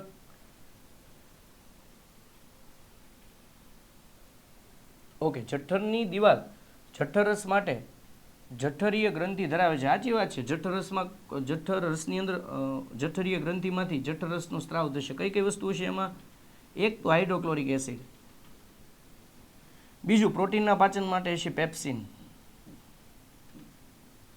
બરાબર, પેપ્સિનોજન હોય, પેપ્સિનોજન, બરાબર. અને ત્રીજું હશે એસિડની હાનિકારક અસરથી બચાવવા માટે શ્લેષ્મ. આ ત્રણ વસ્તુ ઉપરાંત રેનિન ને બધું નીકળતું હોય, પણ તમારા લેવલ પ્રમાણે ખાલી એટલું યાદ રાખવાનું, આ ત્રણ વસ્તુ જઠરીય સ્ત્રાવ કહેવાય. એટલે સવાલ હું કીધો, જઠરની દિવાલ જઠરરસના સ્ત્રાવ માટે જઠરીય ગ્રંથિ ધરાવે છે. સાચી વાત છે. આમાંથી જ આ બધું નીકળે, આ જઠરીય ગ્રંથિમાંથી જ આ બધું નીકળે. સાચી વાત છે. આગળ એક વાક્યના જવાબ. પોષણ. જો તમારો એક ચેપ્ટર ઇઝી સવાલ બની શકે, જૈવિક ક્રિયાઓ સમજાવો, 4 માર્ક્સ. તો એમાં છે ને આપણી 4 મેઇન જૈવિક ક્રિયાઓ છે, એ તો બધાને ખ્યાલ જ છે, કેમ કે એની ઉપર તો આખું ચેપ્ટર છે, એની ઉપર તો આખું ચેપ્ટર છે. એ જૈવિક ક્રિયા કઈ છે? પહેલી છે પોષણની, બીજી છે શ્વસનની, ત્રીજી છે વહનની, અને ચોથી છે ઉત્સર્જનની. બરાબર. તો આ ચારે ચાર જેવી ક્રિયાઓ મેન છે. તો તમને જેવી ક્રિયાઓ સમજાવે એવું પૂછે ને તો 4 માર્ક્સમાં આ બધીની વ્યાખ્યા લખવી પડે એટલે 4 માર્ક્સ મળી જાય, અને થોડું થોડું એના વિશે સમજાવવું પડે એટલે 4 માર્ક્સ મળવા પાત્ર થાય તમને. એમાંથી તમને એક પૂછ્યું છે પોષણ. અત્યારે એવું પૂછ્યું પોષણ એટલે શું? વિદ્યાર્થી મિત્રો, અત્યારે તમને એવું પૂછ્યું છે પોષણ સમજાવો એમ. પોષણ એટલે શું? તો જો પોષણ એટલે શું ખબર, જો મારી અંદર કોઈ પણ કાર્ય કરવું હોય, તમને મેં આ જ લેક્ચરમાં થોડી વાર પહેલાં જ ભણાવ્યું છે ગ્લુકોઝના વિઘટનવાળા જવાબમાં. મારા શરીરમાં કોઈ પણ કાર્ય કરવું હોય મારે શું જોઈએ? ઉર્જા જોઈએ. અને એ પણ કયા સ્વરૂપે? એટીપી સ્વરૂપે. એટીપી બનતો તો કઈ રીતે? કોણ આવે તો એટીપી બને? ગ્લુકોઝ આવે, પાયરુવેટ બને, કણાભસૂત્રમ જાય, ગ્લુકોઝમાંથી પછી પાયરુવેટ, પાયરુવેટમાંથી પછી કાર્બન ડાયોક્સાઇડ બને. ત્યારે મને 38 એટીપી મળતા હતા, ત્યારે મને ઉર્જા મળતી હતી. તો મારી ઉર્જા જોતી તો મારે ગ્લુકોઝ લેવો પડે. એટલે ટૂંકમાં મારે ઉર્જા મેળવવી હોય તો મારે બહારથી ઉર્જાનો સ્ત્રોત લેવો પડે. બરાબર ને? મારે બહારથી ગ્લુકોઝ લેવો પડે, ઉર્જા બહારથી લેવી પડે, તો જ મારી અંદર કામ થાય. અને એક મારી અંદર નહીં, એક નાનો એવો કોષને પણ કાર્ય કરવું ને તો એની અંદર પણ ઉર્જા જોતી હોય છે, તો એને પણ એટીપી જોતા હોય. બરાબર છે? તો પોષણ કોને કહેવાય? તો કે ઉર્જાના સ્ત્રોતને, આશા રાખું છું દેખાતું છે, ઉર્જાના સ્ત્રોતને ખોરાક સ્વરૂપે બહારથી, અહીંયા લખેલું છે જોઈ લઉં છું, ઉર્જાના સ્ત્રોતને ખોરાક રૂપે બહારથી સજીવ શરીરની અંદર એડ કરવું હોય કરી દેવાય. સજીવ શરીરની અંદર દાખલ કરવાની ક્રિયાને પોષણ કહે છે. બરાબર છે? ઉર્જાના સ્ત્રોતને ખોરાક રૂપે બહારથી શરીરની અંદર દાખલ કરવાની ક્રિયાને પોષણ કહે છે. બરાબર. શ્વસન પૂછાય તો, વહન પૂછાય તો, ઉત્સર્જન પૂછાય તો એની વ્યાખ્યાઓ તમને આવડી જોઈએ. શ્વસન એટલે એવું નહીં થાય શ્વાસ લેવો અને છોડવો એને શ્વસન ના કહેવાય. ઘણા ખરા છોકરા હજી 7મા 6ઠાના વેમમાં હશે, શ્વાસ લઈએ, શ્વાસ છોડીએ અને શ્વસન કહેવાય. ના ના, એને શ્વસન ના કહેવાય, એને તો શ્વાસોશ્વાસ કહેવાય. શ્વસન કોને કહેવાય? શ્વસન કોને કહેવાય? જે હમણાં લખ્યું હતું ને, ગ્લુકોઝ જાય, પાયરુવેટ બને, એ કણાભસૂત્રમાં વિઘટન પામી કાર્બન ડાયોક્સાઇડ, પાણી અને એટીપી બનાવે ને, એને શ્વસન કહેવાય. એટલે કે ગ્લુકોઝનું ઓક્સિજનની હાજરીમાં વિઘટન થવાની ક્રિયાને શ્વસન કહેવાય. વ્યાખ્યા થઈ ગઈ. ગ્લુકોઝનું ઓક્સિજનની હાજરીમાં વિઘટન થવાની ક્રિયાને શું કહેવાય વિદ્યાર્થી મિત્રો? શ્વસન કહે છે. સમજાય છે? ચાલો, વહન કોને કહેવાય? તો કે વહન એટલે કે વહન કોનું કરવાનું હોય? તો એક કોષીય સજીવ હોય તો એની અંદર વહન કરવા માટે ફેફસા હોય.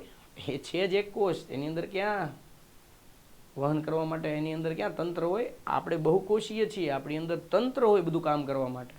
આપણી અંદર વહન કરવા માટે છે ને એક મસ્ત તંત્ર આવેલું છે, એનું નામ છે પરિવહન તંત્ર. પરિવહન તંત્રનો મેઇન ભાગ છે, એનું નામ કોણ છે? હૃદય.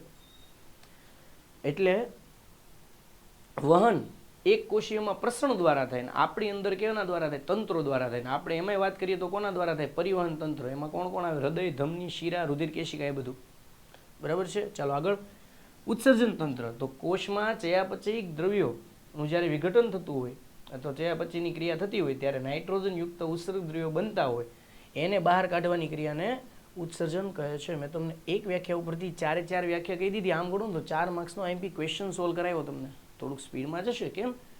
આ સવાલ સિવાયના તમને સવાલો પણ કરાવું છું, માટે થોડુંક લેક્ચર પણ લાંબો થઈ શકે બાય ચાન્સ. બરાબર છે? પણ તમારા માટે થોડુંક સરળતાથી સમજાય એવી રીતે રજૂઆત કરીને બધા સવાલોના જવાબ આપું છું, માટે. આગળ. રક્ષક કોષોનું કાર્ય હું હમણાં દોર્યું હતું, કદાચ હોય તો જોઈ લઈએ આપણે. કાઢીનો નાખ્યું હોય તો કાઢી નાખ્યું. આવું કંઈક દોર્યું હતું ને? હા, તો એ જ તે રક્ષક કોષો છે. એનું કાર્ય શું હતું? આને ખોલવા બંધ કરવાનું. આ જે વચ્ચે ગેપ દેખાય ને, વચ્ચે દેખાતું ને, એને ખોલવા બંધ કરવાનું કામ કરે છે. કોણ? રક્ષક કોષો. બરાબર છે? રક્ષક કોષો શું કામ કરે છે? રક્ષક કોષોનું કાર્ય વાયુરંધ્રને ખોલવા બંધ કરવાનું છે. બરાબર છે? આગળ. આપણા શરીરમાં હવાનો માર્ગ શા માટે રૂંધાઈ જતો નથી? રૂંધાઈ જતો નથી મતલબ, જો તમને એક વસ્તુ કહી દઉં, તમને એવું થાય કે તમે શ્વાસ દરમિયાન બધી હવા બહાર કાઢી નાખો, તમે ઉશ્વાસ કરો, શ્વાસ લ્યો, પછી શ્વાસ છોડો બહાર એટલે ઉશ્વાસ કરો, ત્યારે તમને એવું થતું હશે કે મેં ફેફસામાંથી બધી હવા કાઢી નાખી, પણ તમે ખોટા છો. તમે બધી હવા શક્ય જ નથી જો બહાર કાઢી શકો. જો બધી હવા બહાર કાઢી નાખી હોય ને તો આપણે પછી શ્વાસ પાછો નવો ભરી જ ન શકીએ. કેમ? આપણા ફેફસા એકદમ સંકોચાઈ જાય ને એટલું બધું આપણા ઉરોદર પટલ પાસે અને પાંસળીઓની અંદર રહેલા સ્નાયુઓ પાસે એટલી બધી તાકાત નથી હોતી કે એને પાછું ફૂલાવી અને નવી હવા દાખલ કરી શકે. સમજાય છે?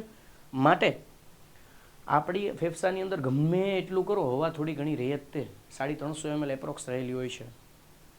11-12 સાયન્સમાં ભણશો, બરાબર છે. તો આપણા શરીરમાં હવાનો માર્ગ શા માટે રૂંધાય એટલે પેક નથી થઈ જતો. એમ હવાનો માર્ગ કેમ પેક નથી થઈ જતો? ખુલ્લો ને ખુલ્લો રહે. આપણે કોઈ સ્ટ્રો નારિયેળ પીતા હોય, સ્ટ્રો હોય, એને આવી રીતે બેન્ડ કરી નાખો તો આમ દબાઈ દો તો એનો માર્ગ રૂંધાઈ ગયો કહેવાય. એની અંદર હવે હવા છે અવર જવર નહીં કરી શકે. સમજાય છે? એની અંદર હવા હવે અવર જવર નહીં કરી શકે, બરાબર. પણ એને જો હું ખુલ્લું ને ખુલ્લું રાખું તો હવા અંદર અવર જવર કરશે. તો એટલે રૂંધાતો નથી. મતલબ પેક કેમ નથી થતો? એ પેક કોણ ન થવા દે ખબર? ગ્રીવા હોય ને, ગ્રીવા, આપણા ગળાની અંદર ગ્રીવાનો પ્રદેશ એક આવેલો હોય. ગ્રીવાનો પ્રદેશ, એ ગ્રીવાના પ્રદેશની અંદર કાસ્થિમય વલયો આવેલો હોય. એટલે કે તમે ધોરણ 9માં ભણ્યા હતા, કાસ્થિ નસ્તી. આ કાનમાં હોય ને કાસ્થિ કહેવાય, નાકના અગ્રભાગમાં હોય ને કસ્તી કહેવાય, કાસ્થિ. કાર્ટિલેજ કહેવાય, કાર્ટિલેજ ઇંગ્લિશમાં. તો આ કાસ્થિમય વલયો આવેલા હોય એ છે ને એ નળીને પેક ન થવા દે, ખુલ્લી ને ખુલ્લી રાખે. માટે શ્વાસ ક્યારેય રૂંધાતો નથી. દેખાય છે?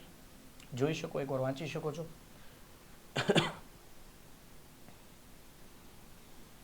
આગળ લસિકા એટલે શું?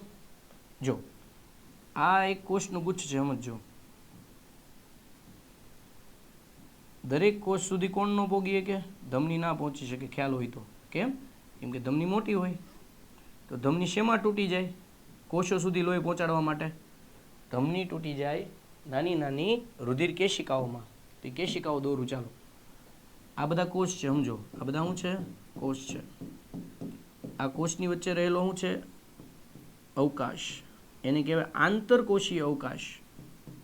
આ કોષની વચ્ચે રહેલો અવકાશ છે. થાય હું સમજો કે અહીંથી રુધિર કેશિકાઓ આવે, બધા કોષ સુધી લોહી પોગાડતી હોય. અહીંથી એક બીજી આવી, અહીંથી એક ત્રીજી આવી, અહીંથી એક ચોથી આવી. તો આ રુધિર કેશિકા જ્યારે બધામાં લોહી બધા કોષ સુધી રુધિર પહોંચાડતી હોય ત્યારે એની દિવાલમાં, એની દિવાલ છે ને ખૂબ પાતળી હોય, એની દિવાલમાં છિદ્ર હોય ને, છિદ્ર, માની લો કે અહીંયા કોઈ છિદ્ર હોય તો ત્યાંથી છે એ લોહી છે એકઠું આ અવકાશમાં થાય. અવકાશને કયો અવકાશ કહેવાય? આંતર કોષીય અવકાશ, બરાબર. એમાં ભેગું થાય લોહી. એટલે લોહી ભેગું થાય પણ એની અંદર છે ને આમાં છિદ્રમાંથી થોડી થોડી વસ્તુ પડી કે મોટા મોટા કોષ ન જોઈએ. કે જેમ કે આવી રીતનો શેપવાળો કોષ હોય ને કયો કોષ કહેવાય વિદ્યાર્થી મિત્રો? આરબીસી કહેવાય. શું કહેવાય? RBC, red blood cell. એ ન જાય, એ જાય નહીં તો આ લોહીને લાલ રંગ આપે કોણ? આરબીસી જ આપે. તો એ જ ન જાય તો આનો રંગ કેવો હોય? તો કે આનો રંગ જ નથી હોતો. કેમ? કેમ કે એમાં આરબીસી જતું જ નથી. આરબીસી જતું જ નથી. પછી અમુક પ્રોટીન હોય, પ્રોટીન છે એ જતા જ નથી. બહુ ઓછા પ્રોટીન જાય ખરા પણ ઓછા. અને રુધિર રસ જાય. એટલે આની અંદર આ કેવું પ્રવાહી બની જાય? રંગહીન પ્રવાહી બની જાય લસિકા. એટલે બરાબર છે. એ અહીંયા જમા થાય ટૂંકમાં.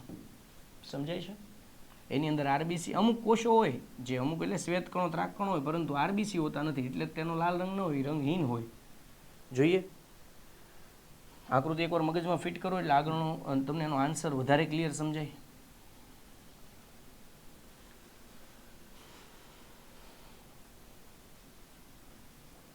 ચાલો, જોઈ લીધી?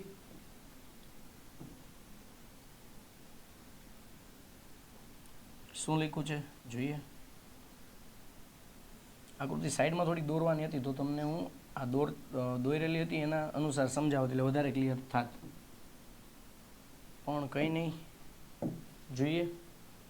રુધિર કેશિકાઓની દિવાલમાં રહેલા છિદ્ર દ્વારા, હમણાં કીધું રુધિર કેશિકાની દિવાલમાં છિદ્ર હોય, આવું કીધું હતું. આ છિદ્ર છે એવું સમજો. આંતરકોષીય અવકાશ એટલે કોષોની વચ્ચે રહેલો અવકાશ. હમણાં કીધું એ આ અવકાશ થઈ ગયો કોષોની વચ્ચેનો. મુક્ત થતા કેટલાક પ્રમાણમાં રુધિર રસ, પ્રોટીન અને રુધિર કોષોયુક્ત પ્રવાહીને લસિકા કહે છે. જે રંગહીન હોય, જે રંગહીન હોય છે વિદ્યાર્થી મિત્રો, કેવું હોય? રંગહીન હોય છે. એની અંદર રંગ હોતો નથી. આગળ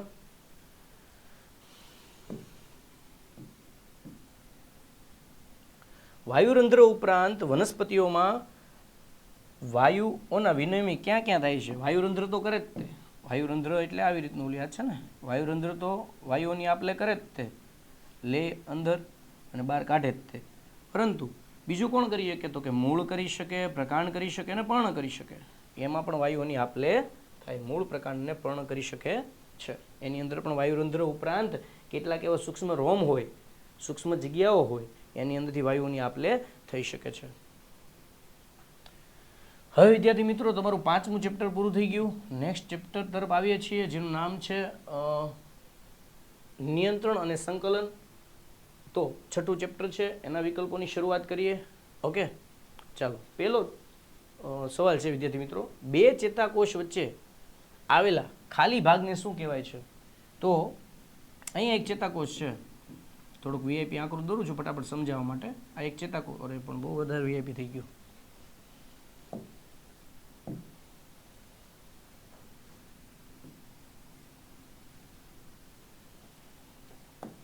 ચાલો,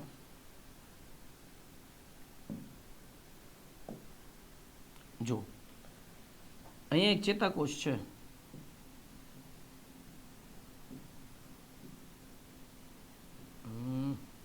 આ ચેતાકોષનો છેલ્લો ભાગ એને ચેતાંત કહેવાય.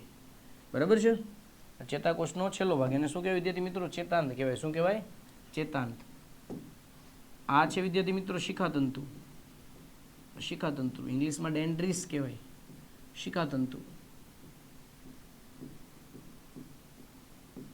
આ છે કોષ કેન્દ્ર અને વચ્ચે છે કોષકાય. અહીંયા રેનવિયરની ગાંઠ આવે. 11-12 સાયન્સનો ટોપિક છે, પણ આપણે ખાલી દોરીએ તો થોડો ખારો બને, ખરાબ બન્યો ને સારો બની જાય એમ. ચાલો જુઓ, તો આ એક ચેતાકોષ છે. અહીંયા થઈ ગયો, માની લો કે બીજો ચેતાકોષ. આ બીજો ચેતાકોષ થઈ ગયો.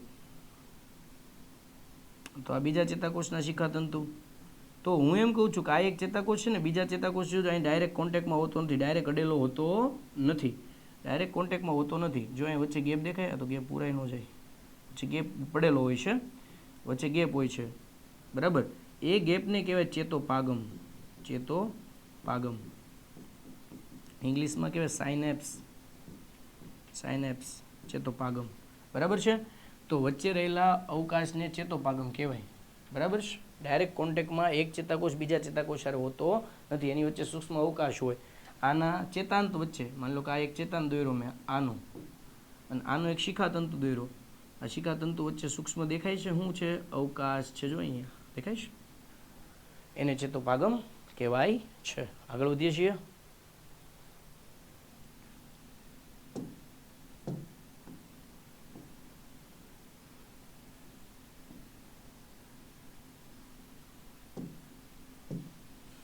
મગજ ખાલી જગ્યા માટે જવાબદાર છે.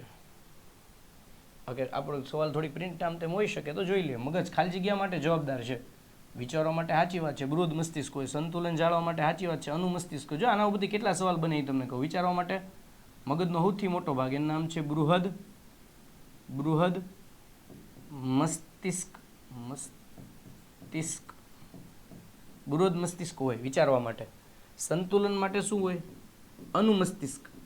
અનુમસ્તિષ્ક અહીંયા લખેલું છે, અનુમસ્તિષ્ક. હૃદયના સ્પંદન માટે હોય લંબ મજ્જા. લંબ મજ્જા.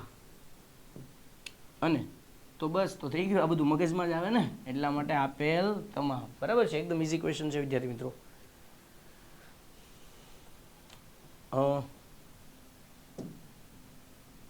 ડાયાબિટીસ આવ્યું ને? સાંભળો, ડાયાબિટીસ માટે હું કહું, યાદ રાખવાનું તમારે. જો તમે સવારથી લઈને સાંજ સુધીમાં ઘણું સ્ટાર્ચવાળું ખાતા હો, એટલે કે ઘણું કાર્બોદિત ખાઓ છો. રોટલીમાં કાર્બોદિત હોય, ભાતમાં હોય, ફ્રૂટમાં ગ્લુકોઝ હોય, બધામાં. પછી તમે કેડબરી ખાતા હો, કોઈ પણ ગળી વસ્તુ તમે ખાઓ છો, મોસ્ટલી બધામાં ગ્લુકોઝ હોય છે, મોસ્ટલી. બરાબર? તો થાય એવું, તમે ઘણો બધો ગ્લુકોઝ કન્ઝ્યુમ કરો છો અને નાના આંતરડામાં એનું પાચન થાય છે ને એમાંથી પછી અભિશોષણ થાય શેષાંત્ર દ્વારા. તમે ભણી ગયા છો, આંગળી જેવા પ્રવર્ધો હોય, રસાંકુરો કહેવાય, શેષાંત્રમાં આવેલા હોય રસાંકુરો. એ શું કરે? એને પકડી અને લોહીમાં મોકલી દે. એટલે લોહીમાં વધારે પડતો ગ્લુકોઝ ભેગો થઈ જાય. તો ગ્લુકોઝ વધારે પડતો લોહીમાં વધી જાય તો દરેક કોષમાં એનું પ્રમાણ વધી જાય, એટલે એ શરીરને, સિસ્ટમને ખોરવાઈ જાય. એટલે એને ડાયાબિટીસ કહેતા હોઈએ. જો ગ્લુકોઝ શરીરમાં વધી જાય તો લોહીમાં વધી જાય તો લોહીમાં વધે તો થાય એવું. ગ્લુકોઝને શરીરમાં વધવા ન દે. કોણ ન વધવા દે ખબર? તમે સ્વાદુપિંડ નામ સાંભળ્યું છે ને, પેન્ક્રિયાઝ કહેવાય ઇંગ્લિશમાં. શું કહેવાય? પેન્ક્રિયાઝ. એ પેન્ક્રિયાઝ શું કરે? સ્વાદુપિંડ શું કરે? સ્વાદુપિંડમાંથી એક અંતઃસ્ત્રાવ નીકળે, એનું નામ છે ઇન્સ્યુલિન. ફરી એકવાર બોલું છું, ઇન્સ્યુલિન નીકળે. ઇન્સ્યુલિન શું કરે? એ પણ બ્લડમાં જાય. જેટલા પણ ગ્લુકોઝ લોહીમાં રખડતા હોય ને કે અહીંયા આવો, બધાને ભેગા કરે. ભેગા કરીને મારી પાસે આવી આવો, લોહીમાં નથી રખડવાનું, વધારે ગ્લુકોઝને લોહીમાં રહેવાનું નથી એવું કહી દે. કોણ કહી દે? ઇન્સ્યુલિન. બધાને લઈને ક્યાં વયું જાય? એ બધાને લઈને વયું જાય યકૃતમાં. એટલે યકૃતને ક્યાં? યકૃતમાં શું કરે? ગ્લુકોઝ જે ભેગો કરીને લાવે ને એની હારે ઇન્સ્યુલિન કે હાલો મારી હારે, એ બધા ગ્લુકોઝને યકૃતમાં સ્ટોર કરે. કયા સ્વરૂપે સ્ટોર કરે? આવો સવાલ પૂછાય. આવો સવાલ પૂછાય છે. ગ્લાયકોજન સ્વરૂપે. તો એ ગ્લાયકોજન સ્વરૂપે એટલે કે એ ગ્લુકોઝ સંગ્રહ થયો કે નહીં આપણા લીવરમાં, આપણા યકૃતમાં ગ્લુકોઝ સંગ્રહ થયો કે નહીં? કયા સ્વરૂપે થયો? કહેવાય ગ્લાયકોજન સ્વરૂપે. બરાબર છે. અને વનસ્પતિમાં ખોરાક કયા સ્વરૂપે સંગ્રહ થાય? સ્ટાર્ચ કણ કે મંડકણ સ્વરૂપે? આવો સવાલ પૂછાય છે. પૂછાયેલો છે, નેક્સ્ટ બોર્ડની પરીક્ષાઓમાં પૂછાયેલો છે કે મનુષ્યમાં ખોરાક કયા સ્વરૂપે સંગ્રહ થાય છે? તો કયા સ્વરૂપે સંગ્રહ થાય છે? ગ્લાયકોજન સ્વરૂપે. વનસ્પતિમાં સ્ટાર્ચ કણ કે મંડકણ સ્વરૂપે સંગ્રહ થાય છે. અમને યાદ આવ્યું એટલે મેં તમને કહી દીધું. ચાલો, તો તમે પછી ક્યારેક ઉપવાસ આવો, માની લો ઉપવાસ, તો ત્યારે તો તમારા શરીરને કાર્ય કરવું હોય, કાર્ય કરવું એટલે ગ્લુકોઝ જોઈએ. ઓલો પરિપથવાળું યાદ કરવાનું. તો ગ્લુકોઝ જોઈએ, તો ગ્લુકોઝ તો તમે કંઈ ખાધું નથી, ગ્લુકોઝ મળે ક્યાંથી? લોહીમાં ગ્લુકોઝ ન જાય તો ત્યારે શું થાય ખબર? ત્યારે ઇન્સ્યુલિનમાંથી એક બીજો અંતઃસ્ત્રાવ નીકળે. એ તમારે યાદ નથી રાખવાનો પાછો. એનું નામ છે ગ્લુકાગોન. એ યકૃતમાં જાય, ત્યાંથી જે ઓલો ગ્લુકોઝ સ્ટોર થયો ને એ બધાને પાછું લોહીમાં ભેળવે. આવી ક્રિયા થાય. પણ થાય શું? અમુકમાં ઇન્સ્યુલિન નીકળે જ નહીં. ઇન્સ્યુલિન બહુ ઓછું નીકળે, અથવા તો શું થાય? ઇન્સ્યુલિન લોહીમાં આવે જ નહીં તો ઓલો ગ્લુકોઝ રેખડા કરે લોહીમાં, એને ભેગો કરીને હારે લઈ જવાવાળું કોઈ યકૃતમાં છે નહીં. બરાબર છે. માટે ઇન્સ્યુલિનની ઉણપ થઈ હોય ને, ઇન્સ્યુલિન ન હોય ને તો ડાયાબિટીસ થાય. એટલા માટે તે જે દર્દી હોય ને એ શું કરે? ઇન્સ્યુલિનના ઇન્જેક્શન લેતા હોય છે. ડાયાબિટીસના જે પેશન્ટ હોય ને મધુપ્રમેહના, એ ઇન્સ્યુલિન લેતા હોય છે. ચાલો આગળ. છોડના મૂળ દર્શાવે છે. શું દર્શાવે છે? એવો સવાલ થઈ શકે. આ થોડુંક પ્રિન્ટ મિસ્ટેક હોઈ શકે વિદ્યાર્થી મિત્રો. છોડના મૂળ શું દર્શાવે છે? જો ભાઈ, મૂળ જમીનમાં હોય. મારી આકૃતિ થોડીક એવી છે, જોઈ લેજો. આ મૂળ જમીનમાં હોય, બરાબર? આ મૂળ છે. તો મૂળ પ્રકાશ અહીંયા ગમે એવો આવે, પ્રકાશ તરફ પ્રકાંડ વળે ભાઈ. પ્રકાંડ હોય ને, પ્રકાંડ એ પ્રકાશ તરફ આગળ વધે. બરાબર? મૂળને કાંઈ લેવા દેવા નથી. મૂળ છે ને એ પ્રકાશની યાર કાંઈ લેવા દેવા નથી. એટલા માટે ઋણ પ્રકાશાનું વર્તન કહેવાય. પહેલી વાત તો હા. પણ માની લો જો તમે અહીંયા પાણીનો લોટો મૂક્યો હોય ને, માની લો કે તમે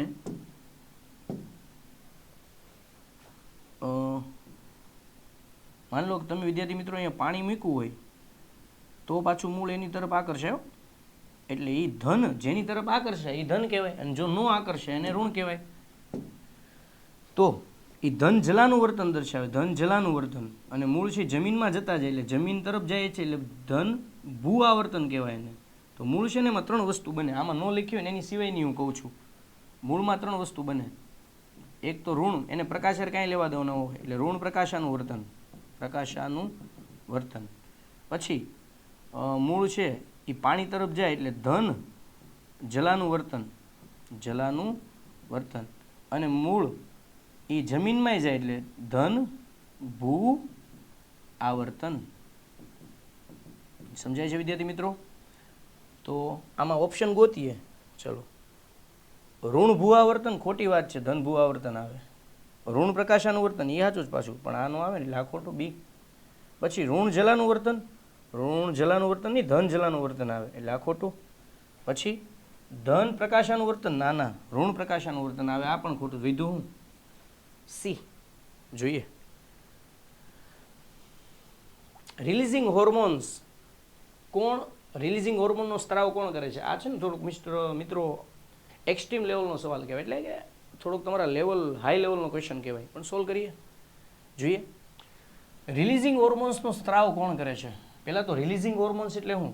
તમને એ સવાલ પણ થતો હોય છે, તો હું તમને ક્લિયર કરું. રિલીઝિંગ હોર્મોન્સ એ પહેલાં તમને ખબર છે ગ્રોથ હોર્મોન્સ નામ એવડું GH. વિદ્યાર્થી મિત્રો, GH not GF. Okay, GH growth hormones. તો ગ્રોથ હોર્મોન્સ એટલે વૃદ્ધિ અંતઃસ્ત્રાવ. કયો અંતઃસ્ત્રાવ? વૃદ્ધિ અંતઃસ્ત્રાવ એટલે કે અંતઃસ્ત્રાવ. બરાબર. Growth hormones. બરાબર. તો ક્યાંથી નીકળે? ગ્રોથ હોર્મોન્સ કરે હું એ બધું યાદ હોવું જોઈએ. વૃદ્ધિ અંતઃસ્ત્રાવ નીકળે ક્યાંથી? પિટ્યુટરી ગ્રંથિમાંથી નીકળે. કામ શું કરે? તમારા શરીરની ઊંચાઈ વધારવાનું કામ કરે. યાદ છે ને કે જો ગ્રોથ હોર્મોન્સનું પ્રમાણ વધી જાય તો હાઇટ એકચ્યુઅલી અમિતાભ બચ્ચન કે બી ઉપર ચલી જતી હે, કલી જેટલી થઈ જાય હાઇટ. વધારે પડતો નીકળો હોય ને ગ્રોથ હોર્મોન્સ તો. જો બહુ ઓછો નીકળે તો પહેલાં આવતી એક સિરિયલ યાદ હોય તો ગુટરગુ, એમાં હતા ને બટકા બટકા, એવી હાઇટ થઈ જાય જો જીએચ ઓછો નીકળે તો. પણ મીડિયમ લેવલનું નીકળે તો ભાઈ આપણી બધાની કોમન હાઇટ હોય એ રીતનું થાય. તો આપણી ઊંચાઈ વધારવા ઘટાડવાનું જો કામ કરતું હોય એનું નામ છે જીએચ, ગ્રોથ હોર્મોન્સ. બરાબર. આ ગ્રોથ હોર્મોન્સ ક્યારે નીકળવાનું ચાલુ થાય? તમારી ઊંચાઈ એકાએક વધારવાનું ચાલુ ક્યારે થાય? યાદ છે ને? તરુણાવસ્થામાં. તમે ભણ્યા છો ચેપ્ટર નંબર 8માં પ્રજનનમાં. તરુણાવસ્થામાં નર કે માદા બંનેની ઊંચાઈ વધવાની ચાલુ થઈ જાય, એકાએક વધે. બરાબર. તો ત્યારે વધવા માટે એની અંદરથી કોણ નીકળતું હશે? ગ્રોથ હોર્મોન્સ નીકળતો હશે. પણ આ ગ્રોથ હોર્મોન્સને પણ જો નીકળવાનું, એ નીકળે ક્યાંથી? પિટ્યુટરી ગ્રંથિમાંથી નીકળે ગ્રોથ હોર્મોન્સ. પણ એને પણ નીકળવાનું જો કોઈ કહેતું હોય ને તો એ કોણ છે? આમ ગણો ને તો તમારા 10મા પૂરતું સર્વોપરી ગ્રંથિ, સૌથી મોટી ગ્રંથિ છે ને પિટ્યુટરી ગ્રંથિને કીધી છે. પણ એની કરતાં જો દાદા હોય ને સર્વોપરી, આ પિતા હોય ને તો આ દાદા છે. કેમ? એ પિટ્યુટરી ગ્રંથિને આદેશ આપે. આમ ગણો ને તો પિટ્યુટરી ગ્રંથિ બીજી બધી ગ્રંથિઓને શરીરમાં આદેશ આપતી હોય કે આ અંતઃસ્ત્રાવ કાઢવાનો છે, આ કરવાનું છે એમ. પણ હાઇપોથેલેમસ ગ્રંથિ પિટ્યુટરી ગ્રંથિને આદેશ આપે કે આવું કામ કરવાનું છે. તો એની પાસેથી ગ્રોથ હોર્મોન્સ કઢાવવા માટે હાઇપોથેલેમસમાંથી એક બીજો અંતઃસ્ત્રાવ નીકળે, એનું નામ છે GHRH એટલે કે ગ્રોથ હોર્મોન્સ રિલીઝિંગ હોર્મોન્સ. આ છે હાઇપોથેલેમસમાંથી પિટ્યુટરી ગ્રંથિમાં જાય, પિટ્યુટરી ગ્રંથિમાંથી પછી આ નીકળે અને એ પછી શું કરે? ઊંચાઈ વધારે. ખબર પડી? તો આ હાઇપોથેલેમસ ગ્રંથિ છે ને એ તમારા શરીરમાં GHRH પ્રોડ્યુસ કરે એટલે કે ગ્રોથ હોર્મોન્સ રિલીઝિંગ હોર્મોન્સ. તો આવી ગયું રિલીઝિંગ હોર્મોન્સ કોણ પ્રોડ્યુસ કરે? હાઇપોથેલેમસ ગ્રંથિ. અને હાઇપોથેલેમસ વિશે બીજી ઇન્ટરેસ્ટિંગ વાત કરું તો એ બહુ કામનું છે ભાઈ. હાઇપોથેલેમસ મગજના અગ્ર મગજમાં આવેલું હોય. હાઇપોથેલેમસ શું કામ કરે સાંભળજો. એક તો તમારા શરીરમાં તાવ આવે ને તો તમે ગરમ થાવ કે નહીં, તો એ તાપમાન રેગ્યુલેટ કરતું હોય ને તો હાઇપોથેલેમસ. આપણને તાવ આવે ત્યારે આપણા શરીરનું તાપમાન વધે ઘટે જે થાય ને એ હાઇપોથેલેમસ કરે. બીજું ઇમોશન કંટ્રોલ કરે. ઇમોશન એટલે કે આપણા ભાવ, દુઃખ, દર્દ, પીડા, ગુસ્સો, આ બધા ભાવ કોણ નક્કી કરે? ઇમોશન હાઇપોથેલેમસ ગ્રંથિ નક્કી કરે. છોકરીઓની અંદર હાઇપોથેલેમસ ગ્રંથિ એક્ટિવ હોય હારી એટલે ઇમોશન વધારે ઝલકાતા હોય. બરાબર છે. તો હાઇપોથેલેમસ ગ્રંથિ નક્કી કરે વિદ્યાર્થી મિત્રો. પછી હાઇપોથેલેમસ ગ્રંથિ તાપમાન, ઇમોશન, આ ઉપરાંત એ બધા અંતઃસ્ત્રાવોનો કંટ્રોલ કરે. એટલે કે અંતઃસ્ત્રાવોનો કંટ્રોલ કરે એટલે કે એનું કંટ્રોલ નિયંત્રણ કરે. અને તમને ભૂખ લાગી ત્યારે ગુરગુર થાય ને પેટમાં, તો ભૂખ, અને તરસ લાગી ત્યારે ગળું સુકાય. તરસ સંવેદી કેન્દ્રો પણ કોણ ધરાવે?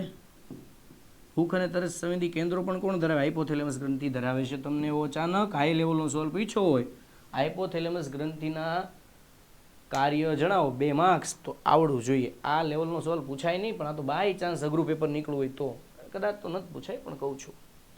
બરાબર છે. ચાલો આગળ વધીએ છીએ. ઓકે,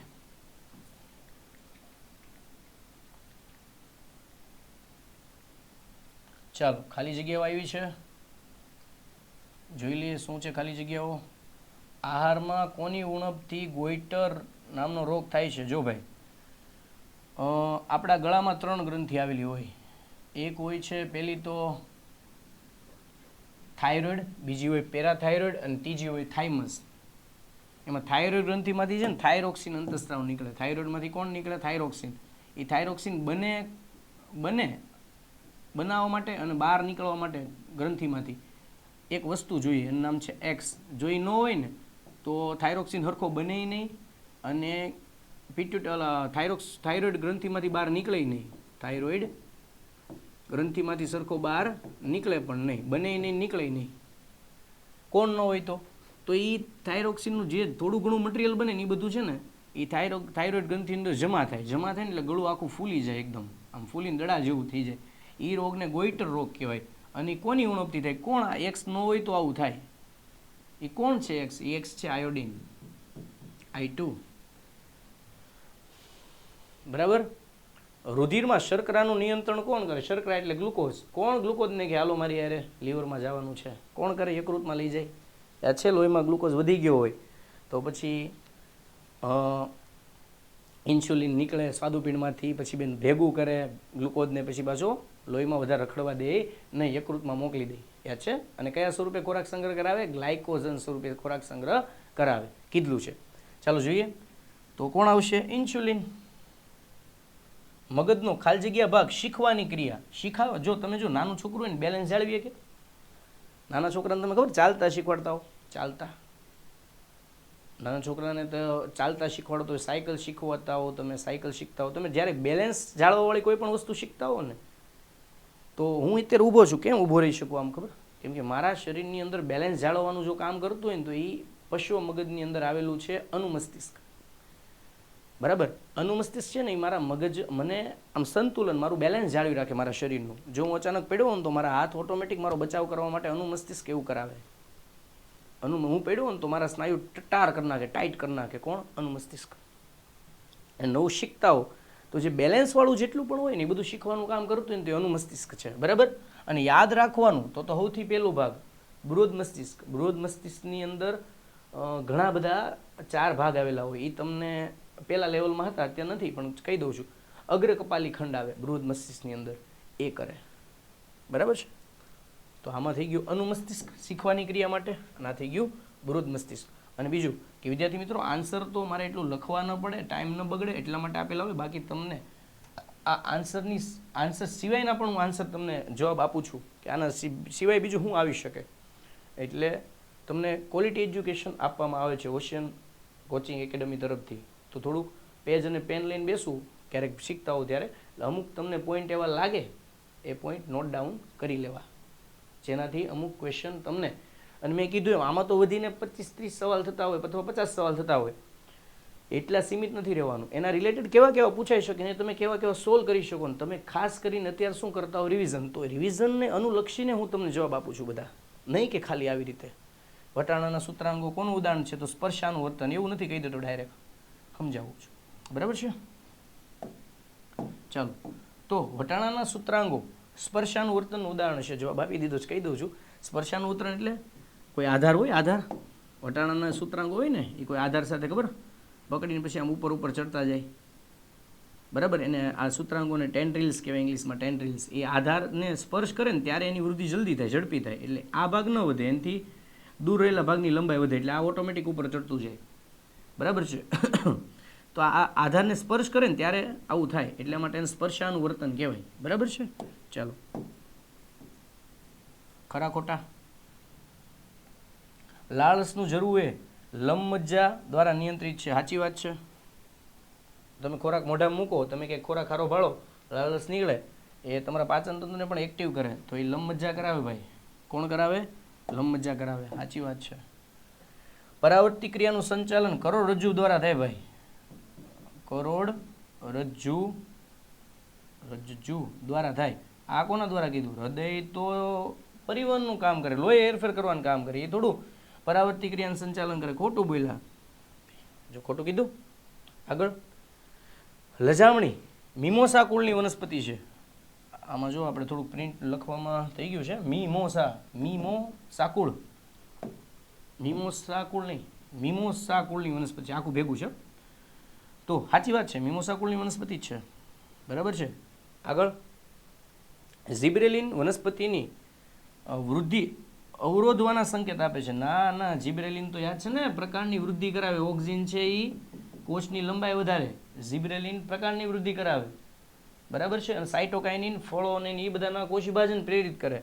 એબ્સિસિક એસિડ છે ને એ વૃદ્ધિ અવરોધે, એબ્સિસિક એસિડ વૃદ્ધિ અવરોધે. આ શું આપ્યું? ઝિબ્રેલિન. એ વૃદ્ધિ અવરોધેની વૃદ્ધિ કરાવે. તો ખોટી વાત કરી આ. તો વિદ્યાર્થી મિત્રો, ઇન્સ્યુલિન તો ઇન્સ્યુલિન જે છે ને આપણે અગાઉ વાત કરેલી છે. ઇન્સ્યુલિન છે ને એ શું કરે?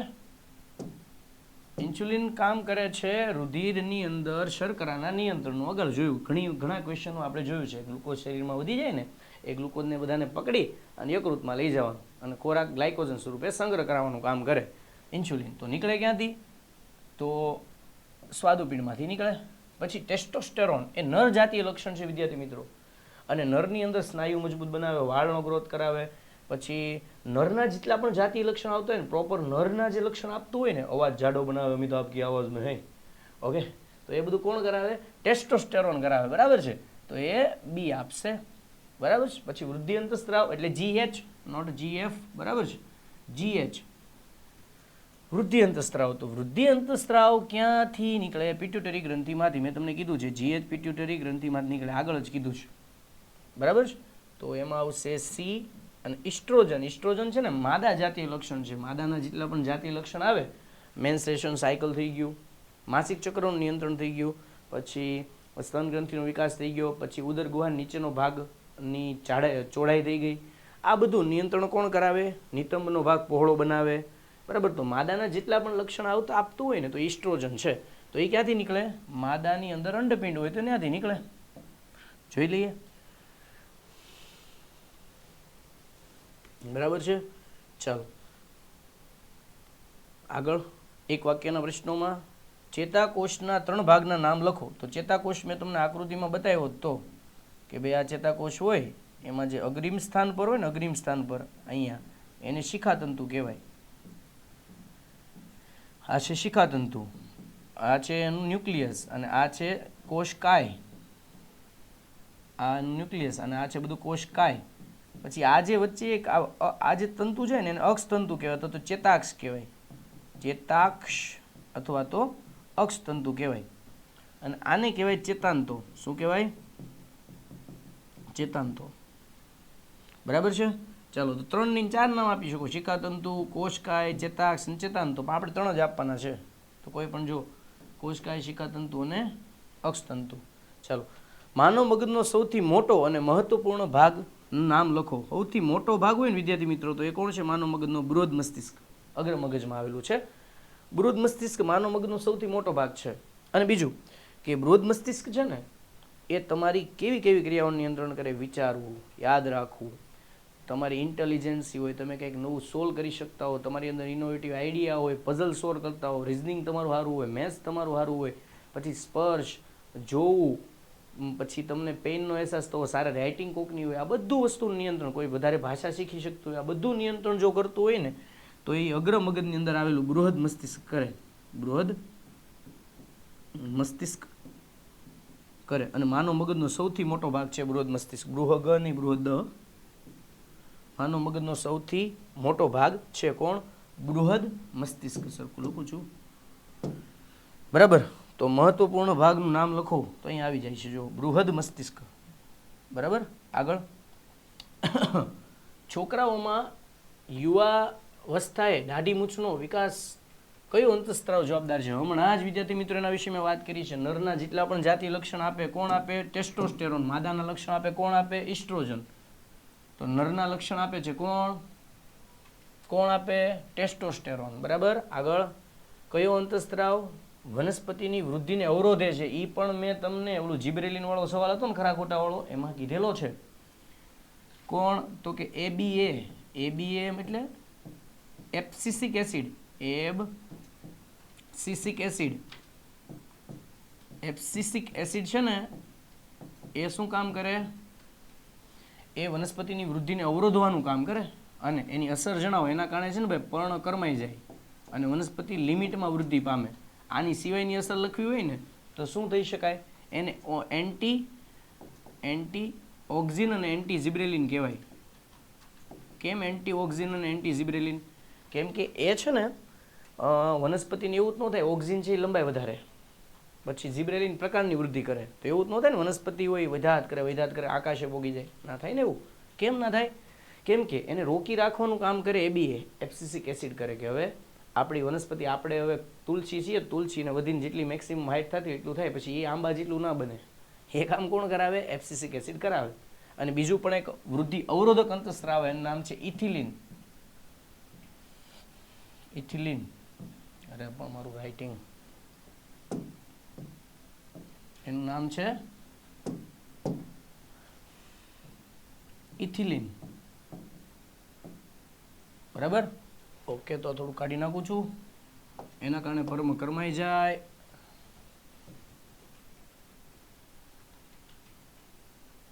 ચાલો, ચેપ્ટર નંબર 7, સજીવો પ્રજનન. ખાલી જગ્યામાં અલિંગી પ્રજનન કલિકા સર્જન દ્વારા થાય છે. કલિકા સર્જન આવે ને, જો અમીબામાં છે ને ભાજન થાય. અમીબામાં એક કોષમાંથી બે કોષ વિભાજન પામે, એટલે આમાં ભાજન થાય. તો ભાજન થાય તો કલિકા સર્જન તો ન આવે. પ્લાઝ્મોડિયમમાં ભાજન થાય, પણ બહુ ભાજન થાય એમાં. બરાબર છે? લેશમાન્યમાં તે ભાજન થાય. કયું ભાજન થાય? દ્વિભાજન. તો બધું ભાજન વાળું લખ્યું છે ભાઈ, આમાં ક્યાંય કલિકા વાળું આપ્યું નથી. તો એક વિધુ કોણ? ઈષ્ટ. આગળ, ખાલી જગ્યા, ખાલી જગ્યા પરાગાશયમાં ખાલી જગ્યા હોય છે. જો તમને એક વસ્તુ કહી દઉં, જેની પણ પાછળ ક્ષય આવે ને, ક્ષય, એનો મતલબ શું ખબર? જેની પણ પાછળ ક્ષય આવે ને, એનો મતલબ સંગ્રહ થતું હોય. જો સાંભળજો, મૂત્રનો સંગ્રહ કરે તો મૂત્રાશય, યાદ છે? બરાબર? પછી જો પરાગરજનો સંગ્રહ કરે તો પરાગાશય. જેની પણ પાછળ ક્ષય આવતું હોય ને, એનો મતલબ એ શું કરે છે? એનો સંગ્રહ કરે છે. મૂત્રનો સંગ્રહ કરે મૂત્રાશય. બરાબર? પછી ખબર, પિત્ત રસનો સંગ્રહ કરે તો પિત્તાશય આવતું હતું યકૃતમાં. તો જેની પણ પાછળ ક્ષય આવે એનો મતલબ સંગ્રહ કરવું.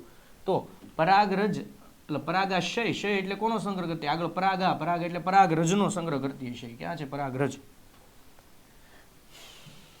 આગળ, માતાના ગર્ભાશયની દિવાલમાંથી ગર્ભને પોષણ આપવા માટે કઈ રચના હોય છે? જો ભ્રૂણ પહેલા અંડવાહિનીમાંથી ગર્ભાશયમાં દાખલ થાય ને, ગર્ભાશયમાં ઊંધા નાસપતિ આકારનું ગર્ભાશય હોય, એની દિવાલ, ત્રીજી દિવાલ જે બનેલી હોય ને, એની સાથે આંગળી જેવા પ્રવર્ધ બને, અને રકાબી જેવો એક રચના બને. એ રકાબી જેવી રચના ગર્ભ સ્થાપિત કરી નાખે ત્રીજી દિવાલે ગર્ભાશયમાં.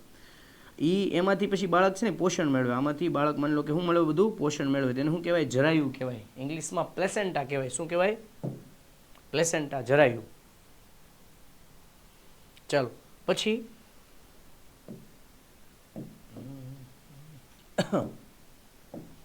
પછી નીચેનામાંથી કયો પુનર્જનન દર્શાવે છે? કયો સજીવ પુનર્જનન દર્શાવે? પુનર્જનન કોણ દર્શાવે? પુનર્જનન એટલે શું? ક્યાં છે ને કે સજીવના આ લેશમાન્ય હોય, લેશમાન્ય હોય, એના 3 ટુકડા કરી નાખ્યા હોય. માની લો કે તમે લેશમાન્ય છે, લેશમાન્યના તમે માની લો કે 3 ટુકડા કરી નાખ્યા હોય. તો આ એક ટુકડો, આ એક ટુકડો, આ એક ટુકડો. આ જે ટુકડો છે એ આવી રીતનો છે. આ ટુકડો બીજો દેખાય આવી રીતનો દેખાય, અને ત્રીજો આવી રીતનો દેખાય. એ 3 ટુકડા પોતાનો વિકાસ કરી નવા આખા પ્લેનેરિયાનું સર્જન કરતા હોય તો એને કહેવાય પુનર્જનન. બરાબર? તો જો 3 ટુકડામાંથી નવા 3 સજીવ બની ગયા તો આ પુનર્જનન કહેવાય. હાઇડ્રાઇસ એમ આવું કરે. અને ત્રીજું એક કરે સ્ટારફિશ. સ્ટારફિશ એટલે કે તારા માછલી પણ આવું કરે. બરાબર છે? ચાલો, તારા માછલી પણ આવું કરે છે. પુનર્જન. પુનર્જન એટલે હું એને ટુકડા ટુકડા કરી નાખો ને, એ ટુકડામાંથી નવો આખો સજીવ પેદા થઈ જાય અને પુનર્જનન કહેવાય. આગળ, વાનસ્પતિક પ્રજનનમાં બીજનું નિર્માણ કયું પ્રજનન સૂચવે છે? તો બીજનું નિર્માણ થાય ને ભાઈ, બીજ છે ને અલિંગી પ્રજનનમાં નિર્માણ ન થાય. બીજ છે ને બે રીતે, એક રીતે બને, નરજન્યુ અને માદાજન્યુ ભેગા થવાથી. બરાબર? એટલે પરાગરજ અને અંડકોષ ભેગા થવાથી બીજ નિર્માણ થતું હોય, ફલન થવાથી. તો ફલન થાય એટલે એનો મતલબ લિંગી પ્રજનન આવતું હોય. શું આવતું હોય? નર અને માદા બંનેના જન્યુ ભેગા થાય ને, એનો મતલબ લિંગી પ્રજનન થાય. તો બીજ બને ને લિંગી પ્રજનનથી બને. ક્યાં દેખાય છે? ઓકે, આગળ, કોષ કેન્દ્રમાં રહેલું ડીએનએ ખાલી જગ્યાના નિર્માણ માટેની માહિતી છે. જો ભાઈ, હું તમને થોડીક એક વસ્તુ ક્લિયર કરું, સાંભળો. આપણું શરીર આખું કોષનું બનેલું છે. કોષની અંદર હોય કોષ કેન્દ્ર. આ કોષ કેન્દ્રની અંદર હોય રંગસૂત્રીય દ્રવ્ય. અલગ અલગ ચોકથી દોરું છું. ચોક નહીં, માર્કર. ઓકે,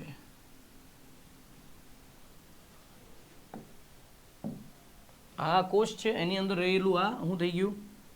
કોષ કેન્દ્ર. બરાબર? અને એ કોષ કેન્દ્ર પટલ ધરાવતું હોય. કોષ કેન્દ્ર પટલ. બરાબર? અને વચ્ચે આવેલું છે કોષ રસ. શું આવેલું છે? કોષ રસ. અને અહીંયા બીજી વધારાની કામની અંગિકાઓ. બરાબર. તો આની અંદર જોવા જાવ ને તો આ જે કોષ કેન્દ્રની અંદર, તો એની અંદર તમને જોવા મળે રંગસૂત્રીય દ્રવ્ય. રંગસૂત્રીય દ્રવ્ય જોવા મળે. બરાબર. આ રંગસૂત્રીય દ્રવ્ય હેમથી બનેલું હોય તો કે ડીએનએ એટલે ડીઓક્સી રિબોન્યુક્લિક એસિડ. ડીએનએ આવી રીતની સ્ટ્રક્ચર ધરાવતું હોય. આનું જો તમે હાવ નાનું એવી દોરી જેવું ગણો ને, આખું ડીએનએ આવું જ છે, પણ આને દોરી જેવું સમજાવું છું. આ દોરી જેવું ગૂંચળું ભેગું થાય આવી રીતનું, અને એ કોને બનાવી નાખે? તો કે રંગસૂત્રનું નિર્માણ કરી નાખે. વિદ્યાર્થી મિત્રો, આ રીતે રંગસૂત્રનું નિર્માણ થઈ જાય. બરાબર.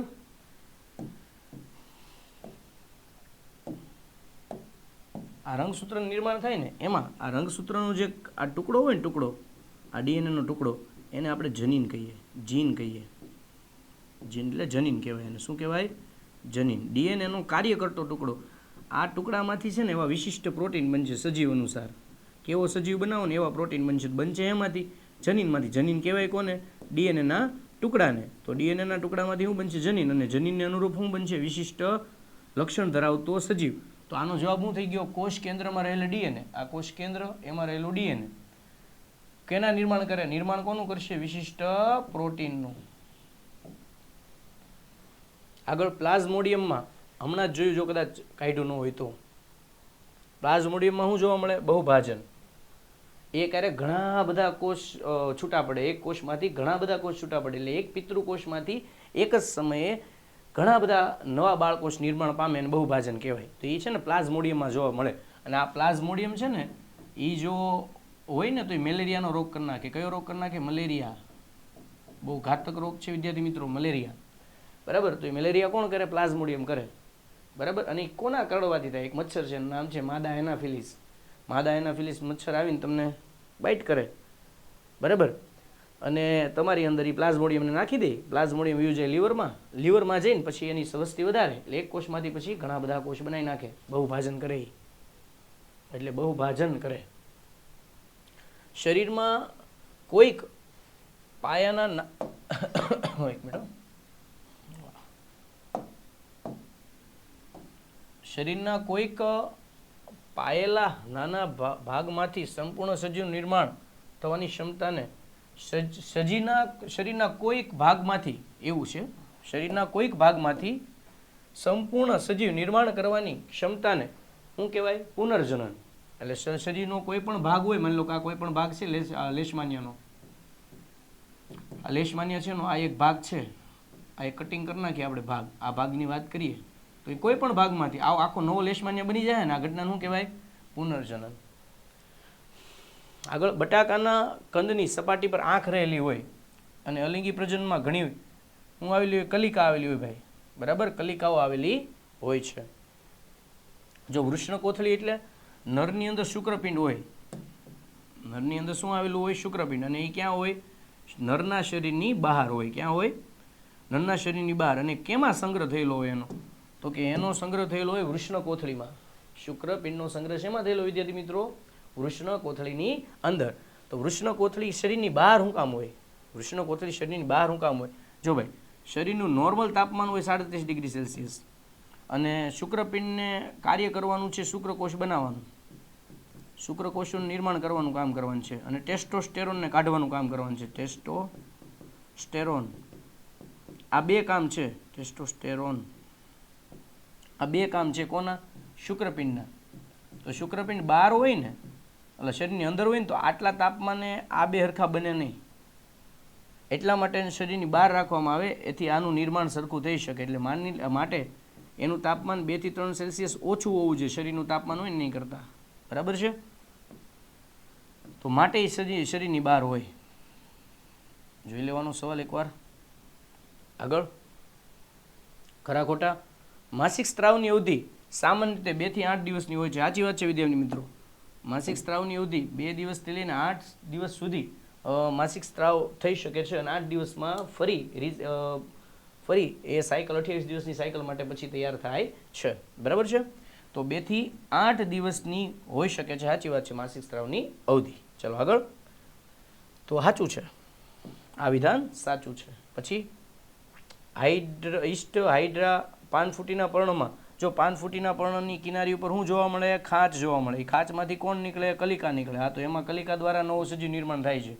હાઇડ્રામાં તે હાઇડ્રા આ રીતનો આકારનું હોય ને, આ થોડુંક વીઆઈપી દોરું છું, જોઈ લેવાનું. હાઇડ્રામાં છે ને અહીંથી નવી કલિકા નીકળે. એ કલિકા વિકસિત થઈને ધીમે ધીમે નવી હાઇડ્રા બનાવે, બાળ હાઇડ્રા. પછી ઈસ્ટમાં પણ એક ઈસ્ટનો કોષ હોય, એની ઉપર બીજા ઈસ્ટનું પ્રબલન બને, આ બલ્બ જેવી રચના બને, બરાબર? એટલે એ પણ કલિકા નિર્માણ કહેવાય. આ પણ કલિકા કહેવાય, આ પણ કલિકા કહેવાય. એટલે સાચી વાત છે. આગળ, નિરોધ એ યાંત્રિક ગર્ભ અવરોધન પદ્ધતિ છે. સાચી વાત છે. નિરોધ છે એ યાંત્રિક ગર્ભ અવરોધન. ગર્ભ અવરોધન એટલે ગર્ભ સ્થાપિત નથી કરવું, તો નિરોધનો ઉપયોગ કરી શકો છો. નર અને માદા નિરોધનો ઉપયોગ કરી શકે છે. ચાલો, માદા માટેના પણ નિરોધ આવે છે. આગળ, સાચી વાત છે. આગળ, પ્રતિકૂળ પરિસ્થિતિમાં અલિંગી પ્રજનન દ્વારા સજીવની સંખ્યા ઝડપથી વધારો થાય છે. ખોટી વાત છે. અલિંગી પ્રજનનમાં ભાઈ જો થોડી ઘણી પ્રતિકૂળ પરિસ્થિતિ આવી હોય ને, તો એ સજીવ પોતાની સંખ્યા વધારી તો ન શકે, નાશ પામી જાય. માની લો કે શીત કટિબંધમાં રહેતા બેક્ટેરિયા હોય અને ત્યાંનું તાપમાન ચેન્જ થયું હોય, એ બધા રહેતા હોય, એના પિતૃઓ બધા રહેતા હોય 40 ડિગ્રી સેલ્સિયસમાં, એની સંતતિ જે પેદા થાય બેક્ટેરિયાની, અને એનું તાપમાન પોગી જાય 30 ડિગ્રી સેલ્સિયસ 40માંથી, તો એ બધા બેક્ટેરિયા નાશ પામે. કેમ કે અલિંગી પ્રજનન છે ભાઈ. અલિંગી પ્રજનનમાં ભિન્નતા બહુ ઓછી આવે, માટે આવું થાય. એટલે આ વિધાન જોઈ લઉં છું. શું છે? પ્રતિકૂળ પરિસ્થિતિમાં અલિંગી પ્રજનન દ્વારા સજીવની ઝડપી વધારો થાય છે. ખોટી વાત છે. આગળ, મનુષ્યમાં સામાન્ય વૃદ્ધિ સાથે સંકળાયેલ 2 ફેરફારો જણાવો. મનુષ્યમાં સામાન્ય વૃદ્ધિ, જેમ જેમ મોટા થાય એમ કયા ફેરફાર થાય? તો એક તો નર હોય કે માદા હોય એના પ્રજનન અંગોનો વિકાસ થાય. પછી બીજું, બેયમાં સામાન્ય જોવા હોય, મનુષ્યમાં સામાન્ય બેયમાં જોવા મળતા એવા કેવા? તો કે જેમ તમે તરુણાવસ્થામાં હોય એટલે ઊંચાઈ વધે, શરીર પર વાળ ઉગે, આ બધા. અને આ ઉપરાંત જો કહું ને તો 1 વર્ષના હોય એટલે દૂધિયા દાંત આવવાની શરૂઆત થઈ જાય, અને 7 વર્ષ સુધી દૂધિયા દાંત રહે. પછી 7-8 વર્ષે નવા બધા દાંત આવે ને એ પછી આજીવન રહે, એટલે એને કાયમી દાંત કહેવાય. બરાબર? 32 દાંત કાયમી દાંત. આગળ, તો એક તો ઊંચાઈવાળું અને એક તો વજનમાં વધારો થાય, પછી દૂધિયા દાંત પડી જાય ને એના સ્થાને કાયમી દાંત આવી જાય. વધો તમે જેવી રીતે વૃદ્ધિ કરો એવી રીતે આ થાય. અલિંગી પ્રજનન પદ્ધતિઓ 6 છે ભાઈ. એક તો આપણે 2 ઓલા અમીબામ જોઈએ છીએ ને, ભાજન, પછી સ્પાયરોગાયરામાં અવખંડન, બરાબર? સ્પાયરોગાયરામાં અવખંડન. પછી આપણે હમણાં જોયું ને પુનર્જનન લેશમાન્યામાં પુનર્જનન, પછી લેશમાન્યામાં પુનર્જનન. પછી આપણે જોઈએ છીએ ઈસ્ટમાં કલિકા સર્જન. 4 થયા, બરાબર? 5મું વાનસ્પતિક પ્રજનન, ગુલાબમાં ને એ બધામાં, પાનફૂટીમાં વાનસ્પતિક પ્રજનન. અને બ્રેડ મોલ્ડમાં 6થું, બ્રેડ મોલ્ડમાં બીજાણુ સર્જન. બ્રેડ મોલ્ડમાં બીજાણુ સર્જન. બરાબર છે? ચાલો, તો આ 6 પદ્ધતિ લીખીની, 6 પદ્ધતિના ઉદાહરણ લખ્યા આપણે. આ સ્પાયરોગાયરા, બરાબર? સાંભળો, હું તમને આમાં ક્લિયર કરી દઉં. તમને આના ઉપરથી આપણે વિશિષ્ટ સવાલ પૂછે ને તો આવડી જવા જોઈએ. કઈ રીતના? ભાજન એમાં જોવા મળે, અમીબામાં. અવખંડન સ્પાયરોગાયરામાં. પુનર્જનન તો કે લેશમાન્યામાં. કલિકા સર્જન તો કે ઈસ્ટ હાઇડ્રામાં. અને એવું નહીં, એક ઉદાહરણ જ આપું છું, બીજા ઘણા ઉદાહરણ છે, પણ એક આપું છું મહત્વપૂર્ણ ઉદાહરણ. બીજાણુ નિર્માણ રાઇઝોપસ એટલે કે બ્રેડ મોલ્ડમાં. અને પ્રજનન વાનસ્પતિક પ્રજનન એમાં જોવા મળે, ગુલાબ, શેરડી, પાનફૂટી, શક્કરિયા, આ બધામાં. બરાબર? આગળ, બહુભાજન એટલે શું? તો જો મેં તમને કીધું પ્લાઝ્મોડિયમ છે, એક મચ્છર કવડે, કયું? માદા એનાફિલિસ કરડે, તમારા શરીરમાં એક પ્રજીવ નાખે, એ પ્રજીવનું નામ પ્લાઝ્મોડિયમ. એ પ્લાઝ્મોડિયમ આપણા શરીરમાં જાય, પ્લાઝ્મોડિયમ એ સજીવ આપણા શરીરમાં જાય યકૃતમાં જઈને પોતાના યકૃતના કોષની અંદર પોતાની સંખ્યા વધારે. કઈ રીતે? આ યકૃતના કોષમાં દાખલ થયો એ, અને ત્યાં એક કોષ કેન્દ્રમાંથી ઘણા બધા કોષ કેન્દ્ર બનાવે, અને એની સંખ્યા જ્યારે વધી જાય એની ઉપર કોષ રસ બનાવે. આ બધા કોષ કેન્દ્ર છે, આ બધા કોષ રસ કેન્દ્ર છે. આ કોષ રસની ઉપર આવેલા કોષ કેન્દ્રની ઉપર આવેલ રસ, સોરી. ચાલો, પછી આની જ્યારે સંખ્યા ફૂલ વધી જાય ત્યારે આ કોષ ફાડી અને પછી એક આરે ઘણા બધા પ્લાઝ્મોડિયમના કોષ બહાર નીકળે એક જ સમયે. તો આને શું કહેવાય? બહુભાજન કહેવાય. એટલે કે એક પિતૃકોષમાંથી એક સાથે ઘણા બધા બાળકોષ નિર્માણ થવાની ક્રિયાને શું કહેવાય? શું કહેવાય? તો કે બહુભાજન કહેવાય. બરાબર? આ જોઈ લો એટલે હમણાં જવાબ આવે એમાં તમને વધારે ક્લિયર સમજાય.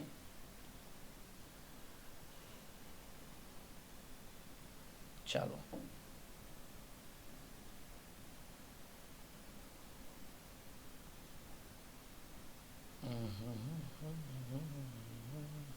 ચાલો જુઓ. એક જ પિતૃમાંથી એક જ સમયે વિભાજનથી એક સાથે મોટી સંખ્યામાં સંતતિનું નિર્માણ થાય એ ક્રિયાને બહુભાજન કહે છે. સમજાયું છે આગળ? વાનસ્પતિક પ્રજનન કૃત્રિમ તકનીકના નામ આપો અને તેના ઉપયોગ કઈ વનસ્પતિઓના ઉછેર માટે કરવામાં આવે. જો કૃત્રિમ પદ્ધતિ છે ને, કૃત્રિમ પદ્ધતિ કઈ કઈ છે? તો એક છે કલમ, બીજી છે દાબ કલમ, ત્રીજી છે આરોપણ, ચોથી છે પેશી સંવર્ધન. આ બધી કૃત્રિમ વાનસ્પતિક પ્રજનન પદ્ધતિઓ છે. કલમ એટલે ગુલાબનો છોડવો હોય કોઈ, એમાંથી હારી એકાદી ગુલાબની તમે તીરખી આપણી દેશી ભાષામાં, કાઠિયાવાડી ભાષામાં, અથવા તો કોઈ એકાદો પ્રકારનો કુમળો ભાગ લઈ આવો, તમારે જમીનમાં નાખો, ગુલાબ ઉછરે, કલમ થઈ ગયું. દાબ કલમ એટલે શું? આ માની લો કે સંતરાનું ઝાડવું હોય, સંતરાનું ઝાડવું, એને આ રીતે આપણે કાપ નાખ્યું આવી રીતે. બરાબર? આપણે જોજો આ દાબ કલમ બહુ મસ્ત વસ્તુ જોજો. હવે અહીંયા આપણે લેવા મુસંબી, આ મુસંબીનો ઝાડવાનો પ્રકાર લેવા આવી રીતનો. તો મુસંબીનું ઝાડવું એની અંદર આપણે સેટ કરી દીધું વ્યવસ્થિત ગાંઠમાં. આ મુસંબીનું ઝાડવું છે. લાલ છે એ કયું છે? લાલ છે એ લીંબુ કે કયું સંતરા બોલ્યો તો? આ મુસંબી છે. હાલો, તો હવે જે નવી સંતતિ પેદા થશે ને આ છોડવામાંથી, એ કેવી થશે? બેયના લક્ષણ ધરાવતી થશે. તો આને પછી પટ્ટીથી વ્યવસ્થિત બાંધી દેવાનું. આને કહેવાય દાબ કલમ. બરાબર? ચલો, તો આ બધી કૃત્રિમ વાનસ્પતિક તકનીકી છે, અને એના ઉપયોગથી શું કરી શકો તમે? કોઈ બીજ ન આવતા હોય, કોઈમાં ફૂલ ન આવતા હોય, તે પાછા લાવી શકાય. બરાબર? પછી તમે ઈચ્છતા હો ને એવા લક્ષણ લાવી શકો. ઈચ્છિત લક્ષણ લાવી શકાય. બરાબર? અને આ ગુલાબ આનથી થાય, પછી શેરડી આનથી થાય, ડુંગળી આનથી થાય, બધું કૃત્રિમ વાનસ્પતિક પ્રજનનથી થાય. ઘણા બધા ઉદાહરણ આપી શકો, હજારો ઉદાહરણ છે વિદ્યાર્થી મિત્રો, પણ આમાં આપણે જોઈએ જે આપેલા હોય તે જોઈએ. વનસ્પતિક પ્રજનનની કૃત્રિમ રીતમાં કલમ, દાબ કલમ, આરોપણ, પછી અને એક પેશી સંવર્ધન આવે, પણ આમાં નથી આપ્યું. શેરડી, ગુલાબ, દ્રાક્ષ વગેરે ઉછેરવામાં આવે છે. આગળ ચેપ્ટર નંબર 8 આનુવંશિકતા. વાય રંગસૂત્ર. જો ભાઈ નર હોય તો નર હોય કે માદા હોય, એની પાસે જો નર હોય ને તો એની પાસે શુક્રકોષ હોય. તો શુક્રકોષમાં ખાલી 23 જોડ રંગસૂત્ર, 23 જોડની ખાલી 23 રંગસૂત્ર હોય. એમાં 23મું છે ને કાં તો વાય વાળું હોય કાં તો એક્સ વાળું હોય. કેટલામું? 23મું. બરાબર? કાં તો એક્સ વાળું હોય કાં તો વાય વાળું હોય. ફરી એકવાર કહું છું, નર હોય કે માદા હોય, એના કોષમાં જો રંગસૂત્ર હશે ને, રંગસૂત્ર નરની વાત કરીશું ને આપણે, નરની, તો એની પાસે શુક્રકોષ હોય, અને શુક્રકોષમાં રંગસૂત્ર ખાલી 23 હોય, 23 જોડ નહીં. અને એમાં નરના શુક્રકોષમાં 23મું રંગસૂત્ર, 23મું એટલે 23મા નંબરનું કાં તો વાય વાળું હોય કાં તો એક્સ વાળું હોય. માદાની અંદર આ માદાનો અંડકોષ છે, આ માદાનો અંડકોષ છે, એમાં કેટલા રંગસૂત્ર હોય? 23 જ હોય, ખાલી 23 જોડ નહીં અંડકોષમાં. બાકી આખા શરીરમાં 23 જોડ જ હોય. ચાલો, તો 23મું પણ માદાનું એક્સ હોય અને આ પણ એક્સ હોય. બરાબર? એટલે માદા પાસે એક્સ રંગસૂત્ર જ હોય 23મું. જ્યારે નર પાસે એક એક્સ વાળું હોય ને એક વાય વાળું હોય. તો વાય હોય એનો મતલબ તમારે યાદ રાખવાનું, વાય ને એક્સ ભેગા થાય નર બને, અને એક્સ ભેગા થાય તો માદા બને. અહીંયા સવાલ આપણને પૂછ્યો છે, પુરુષમાં વાય રંગસૂત્ર એ એક્સ કરતાં નાનું હોય. આ એક્સ છે ને એ મોટું છે, અને વાય હોય એ નાનું હોય એની કરતાં. બરાબર છે? આ યાદ રાખજો, બોર્ડની પરીક્ષામાં આ થોડુંક જોઈ લેજો અહીંયા, એટલે ક્યારેક ખ્યાલ આવે કે એક્સ મોટું હોય વાય નાનું હોય તો એ એવું કંઈ આપ્યું છે, એક્સ કરતાં કદમાં મોટું હોય, ખોટી વાત છે, વાય મોટું ના હોય, બમણા કદનું ના હોય, એક્સ કરતાં કદમાં નાનું હોય છે, સી. આગળ, જનીનોના નવા સંયોજન શેમાં ઉમેરાય છે? ભાઈ લિંગી પ્રજનનમાં ઉમેરાય. કઈ રીતે? કેમ કે એમાં છે ને બેયના લક્ષણ ભેગા થાય, નરનાય લક્ષણ ભેગા થાય અને માદાના લક્ષણ ભેગા થાય માટે. અને જ્યારે અલિંગીની વાત કરીએ ને, અલિંગી, તો એમાં એક જ કોષમાંથી બે કોષ બને, એટલે એમાં નવા સંયોજન મળે નહીં. આમાં તો જો નરના અલગ લક્ષણ હશે, માદાના અલગ લક્ષણ હશે, બેયના લક્ષણ આમાં ભેગા થાય એટલે નવા સંયોજન લિંગી પ્રજનનમાં બને. અલિંગીમાં તો આ એકનું એક તૂટીને બીજા બે બનાવે, તો એમાં નવા સંયોજન ન મળે, માટે આવે લિંગી પ્રજનન. બરાબર છે? ચાલો આગળ વધીએ છીએ. આનુવંશિકતાના અભ્યાસ માટે વ્યવસ્થિત પ્રયોગ સૌપ્રથમ કોણે કરેલા હતા? તો કે ભાઈ મેન્ડેલ. કોણે કરેલા હતા? મેન્ડલે. મેન્ડેલિફે આનુવંશિકતાના સૌથી, અને એને છે ને ભાઈ આનુવંશિકતાના નિયમ બહુ બેસ્ટ રીતે સમજાવેલા છે. આનુવંશિકતાના નિયમને જો બહુ સારામાં સારી રીતે સમજાવેલા હોય ને તો મેન્ડેલિફે. કોણે? મેન્ડેલિફે. અને એના માટે એને નોબલ પારિતોષિક પણ આપવામાં આવ્યો હતો. નોબલ પારિતોષિક છે ને ભાઈ, એ વૈજ્ઞાનિકો માટે બહુ મોટો એવોર્ડ કહેવાય, અને બહુ સારું સંશોધન કર્યું હોય ને તો જ નોબલ મળે. આ ભાઈને મળેલો છે, એટલે બહુ સારા સંશોધન કરેલું હતું. અને આનુવંશિકતાનો એકદમ સિદ્ધાંત બહુ મસ્ત સમજાયો હતો. પહેલાં તો આનુવંશિકતા કહેવાય કોને એ ખબર ને? પિતૃના લક્ષણ સંતતિમાં ઉતરે ને એને આનુવંશિકતા કહેવાય. પિતૃના જેવા લક્ષણ હોય ને એવા લક્ષણ સંતતિમાં આવે એને આનુવંશિકતા કહેવાય. પિતૃ એટલે માતા પિતા ન હોય ખાલી, દાદા દાદીના આવી શકે, નાના નાનીને પણ આવી શકે, એની પિતૃના પણ આવી શકે છે. બરાબર? હાલો, મેન્ડેલના પ્રયોગના પરિણામોમાં બે લક્ષણો નવા F2 પેઢીમાં પીળા અને ખરબચડા. જો ભાઈ એના માટે છે ને તમને આખું મારે કોષ્ટક બનાવવું પડશે 16 કોલમનું. એ કમસે કમ 4-5 મિનિટનો એમાં ટાઈમ જશે. તો અત્યારે તમને આનો ખાલી આન્સર કહી દઉં છું, ટાઈમ રહેશે. આગળના લેક્ચરમાં આપણે ક્વેશ્ચન 2 માર્ક્સના, 3 માર્ક્સના, 4 માર્ક્સના ડિટેલમાં કરવાના જ છીએ. વેરી મોસ્ટ ટાઈમ પ્રશ્નો જ લીધેલા છે, બોર્ડમાં પૂછાય એવા 100% ગેરંટી ક્વેશ્ચનો લેવાના છે, ત્યારે આ તમને કરાવી દઈશું. બરાબર છે? ચાલો આગળ. મનુષ્યમાં વાય રંગસૂત્રની હાજરી શા માટે આવશ્યક છે? કેમ કે કોના માટે આવશ્યક છે? યાદ છે ને, વાય હોય અને એક્સ જોડાય, એક્સ મોટું હોય કદમાં, તો કોણ બને? નર બને. બરાબર? તો કોણ બને? નર બને. હાલો આગળ. ખાલી જગ્યા દરમિયાન સર્જાતી ભિન્નતા વારસાગત બને છે. તો ભાઈ લિંગી પ્રજનનમાં જે ભિન્નતા આવે ને એ વારસાગત બને. સર અલિંગી પ્રજનનમાં ભિન્નતા જે આવે એ વારસાગત કેમ ના બને? કેમ કે એમાં છે ને ભાઈ વધારે જો ભિન્નતા આવી હોય ને તો એ સજીવ અસ્તિત્વ જ ન ધરાવી શકે, એ સજીવ નાશ પામે. માટે એમાં ભિન્નતા આવે જ નહીં, આવે તો બહુ ઓછી આવે, અને જો વધુ આવી ગઈ હોય તો એ નાશ પામે. માટે એમાં વારસાગત ભિન્નતા બને નહીં, ખાલી એકમાં જ બને, લિંગી પ્રજનનમાં. આગળ. ખાલી જગ્યાએ આનુવંશિકતા અને ભિન્નતાનું વિજ્ઞાન કહે છે. જો ભાઈ ડીએનએ છે ને, ડીએનએ પિતૃના જે લક્ષણ હોય એ જ સંતતિમાં કેમ આવે? કોના કારણે આવે? તો કે એનું કારણ છે જાય કોણ એના શરીરમાં? તો કે રંગસૂત્ર જાય. કેટલા જાય? 23. હા, તો એ રંગસૂત્રમાં હોય હું યાદ છે, મેં તમને હમણાંની સાઈડમાં કીધેલું છે. રંગસૂત્ર એનાથી બને ડીએનએ. ડીએનએનો ટુકડો હોય એને શું કહેવાય? આ ડીએનએ બનાવ્યું હતું, આ રંગસૂત્ર બનાવ્યું છે. આ રંગસૂત્રમાં જે આ દોરું છે ડીએનએ છે, એનો ટુકડો હોય, આ ટુકડો એને શું કહેવાય? જનીન. બરાબર? તો આ જનીન છે ને એ એની જેવો સંતતિ બનાવે, પિતૃ જેવી સંતતિ બનાવે, આ જનીન બનાવે, ટુકડો બનાવે. એ આખો ટુકડો અલગ અલગ લક્ષણ બનાવે, એવું નહીં ખાલી આ ટુકડો જ બનાવે, અહીંયા પણ બનાવે, આ પણ બનાવે, આ પણ બનાવે. બરાબર? ચાલો, તો આનુવંશિકતાના લક્ષણ માટે પણ ડીએનએ જવાબદાર છે. ઓકે, અને ભિન્નતા સર્જાવવા માટે પણ ડીએનએ જવાબદાર છે. અલગ પિતૃ જેવા સેમ ટુ સેમ તો સંતતિ હોતી નથી, થોડી ઘણી તો અલગ હોય. તો એ અલગ કરવાનું કામ પણ કોણ કરે છે? ડીએનએ કરે છે. પણ ડીએનએના ટુકડાને શું કહેવાય? જનીન. તો આપણે જે આ ભણીએ છીએ ને એ બધી કઈ વિદ્યા કહેવાય ખબર? જનીન વિદ્યા કહેવાય. બરાબર છે? આગળ.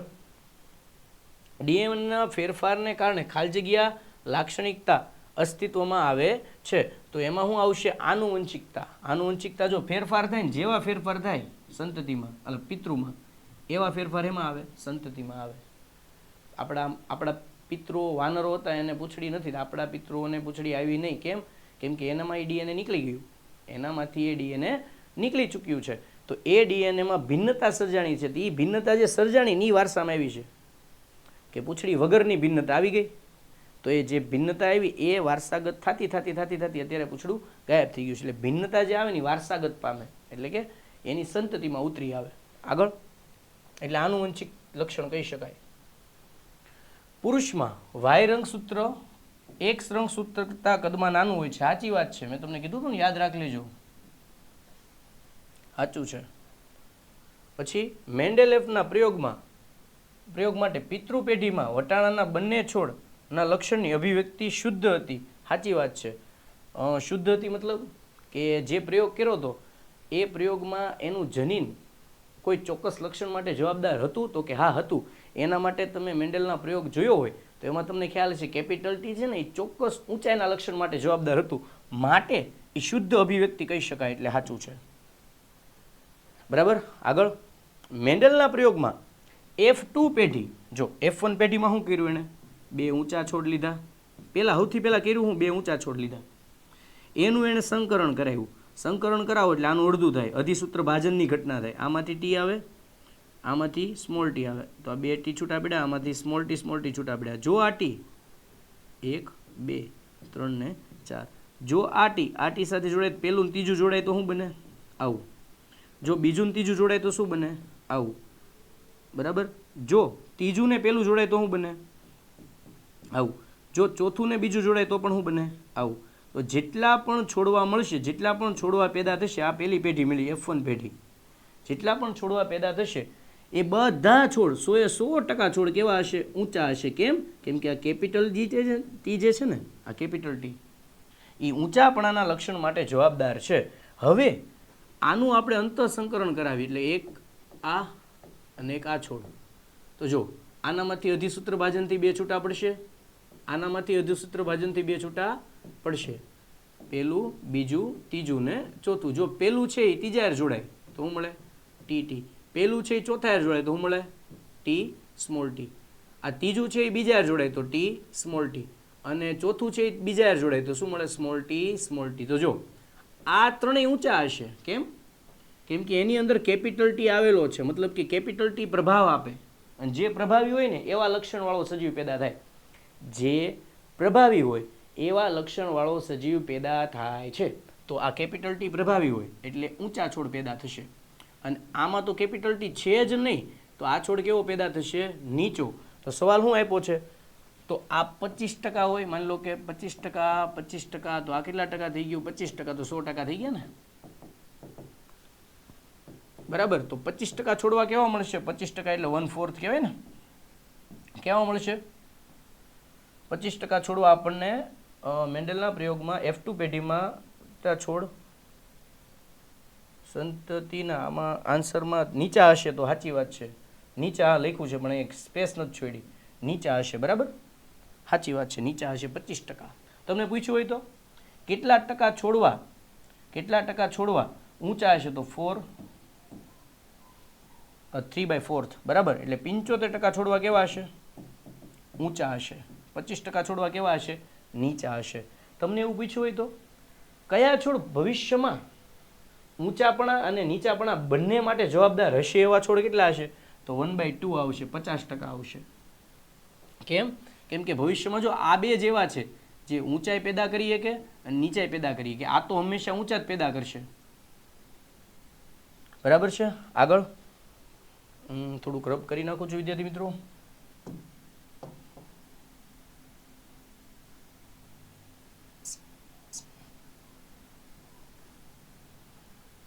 ચાલો,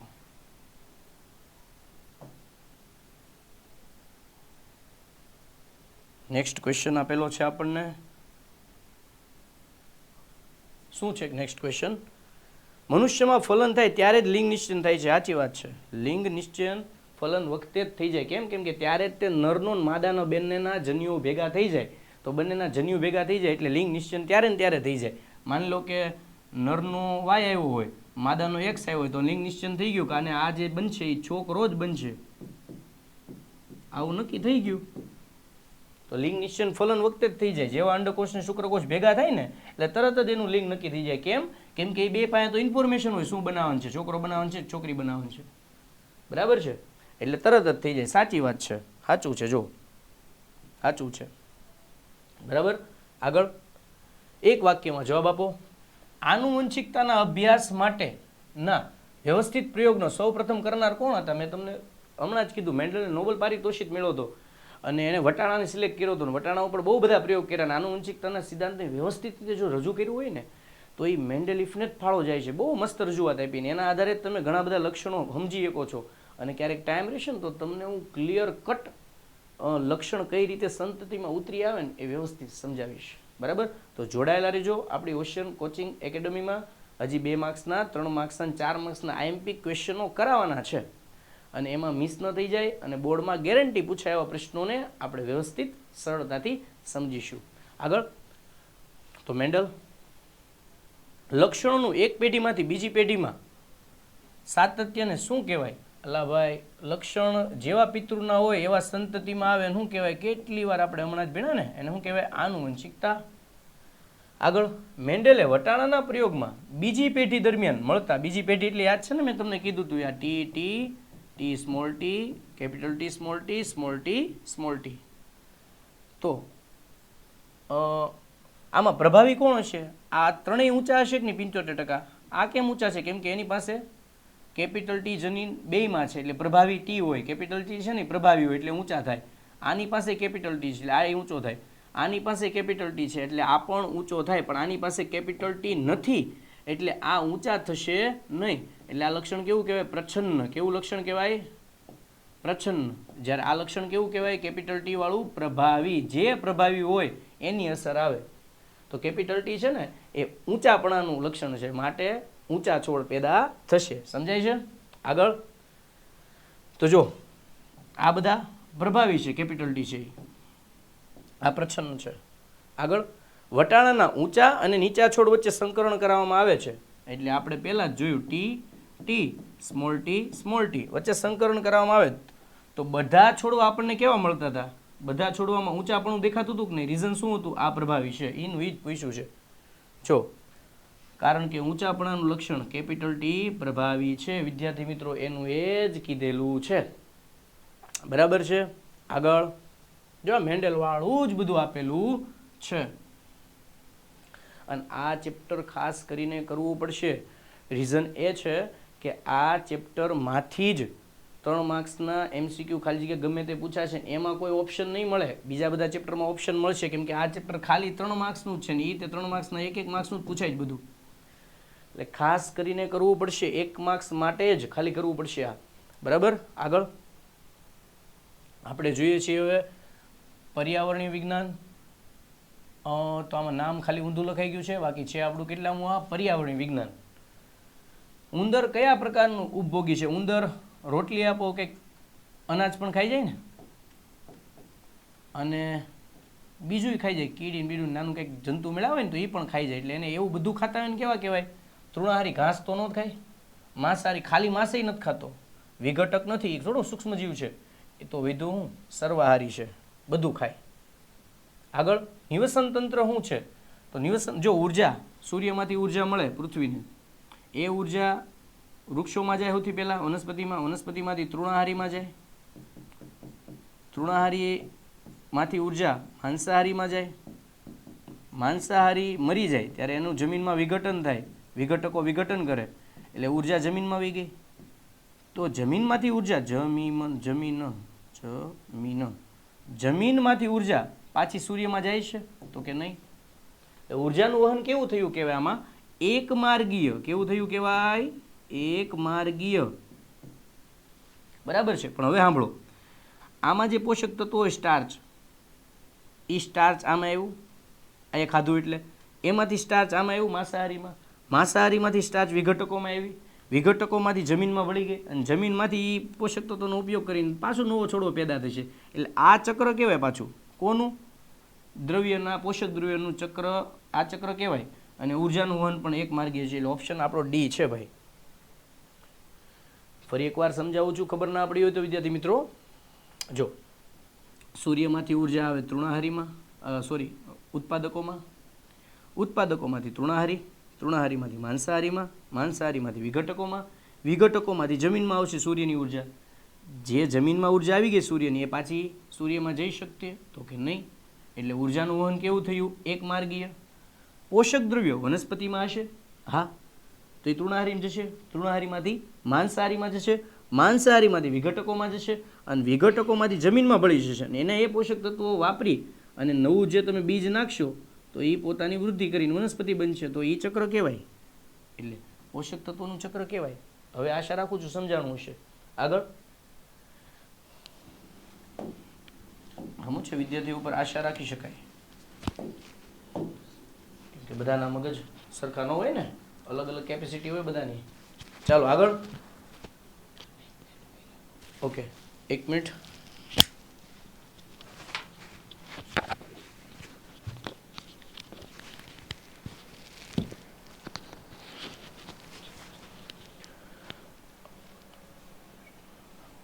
અસ્તિત્વ માટે સજીવો પરસ્પર એકબીજા પર આધારિત રહીને શું રચના કરે? અસ્તિત્વ માટે, પોતાના અસ્તિત્વ માટે. જો ભાઈ, આ આકૃતિમાં બધા સવાલ આવી જાય. આ લખ્યું ને એટલું આકૃતિ, આ જો ખાલી પેટર્ન દોરી મને નથી ખબર આવું થઈ જાય, પણ થઈ ગયું. હાલો, અસ્તિત્વ માટે સજીવો પરસ્પર, જો આ વનસ્પતિ કોની ઉપર આધાર રાખે? સૂર્ય પર. તૃણાહારી કોની ઉપર આધાર રાખે? વનસ્પતિ પર. માંસાહારી કોની ઉપર આધાર રાખે? તૃણાહારી પર. વિઘટકો કોની ઉપર આધાર રાખે? આ બે ઉપર રાખે. એવું નહીં કે આની ઉપર જ રાખે. એમાં જે પણ મરે એને ખાય, એવું ન હોય કે હરણ મીરવું તેને ન ખાય, બેન ખાઈ જાય. વિઘટકો એનું પણ વિઘટન કરી નાખે, બરાબર. તો આ લાઈન જે રચે ને, લાઈન આ આને ખાય, ખબર આપણે ઘાસને તીતી ઘોડો ખાય, ને તીતી ઘોડાને ડેડકો ખાય, ડેડકાને સાપ ખાય, સાપને સમડી ખાય, સમડી મરી જાય પછી જમીનમાં વિઘટકો ખાય. જે આ સાયકલ બને ને, આ જે શૃંખલા બને ને, શૃંખલા, અને આ શૃંખલા કહેવાય, બધાને ખ્યાલ છે, બરાબર. તો આ એક ચેપ્ટર રમકડું ચેપ્ટર છે. આમાં બેઠા માર્ક્સ લાવવાવાળું ચેપ્ટર છે. કેમ ખબર?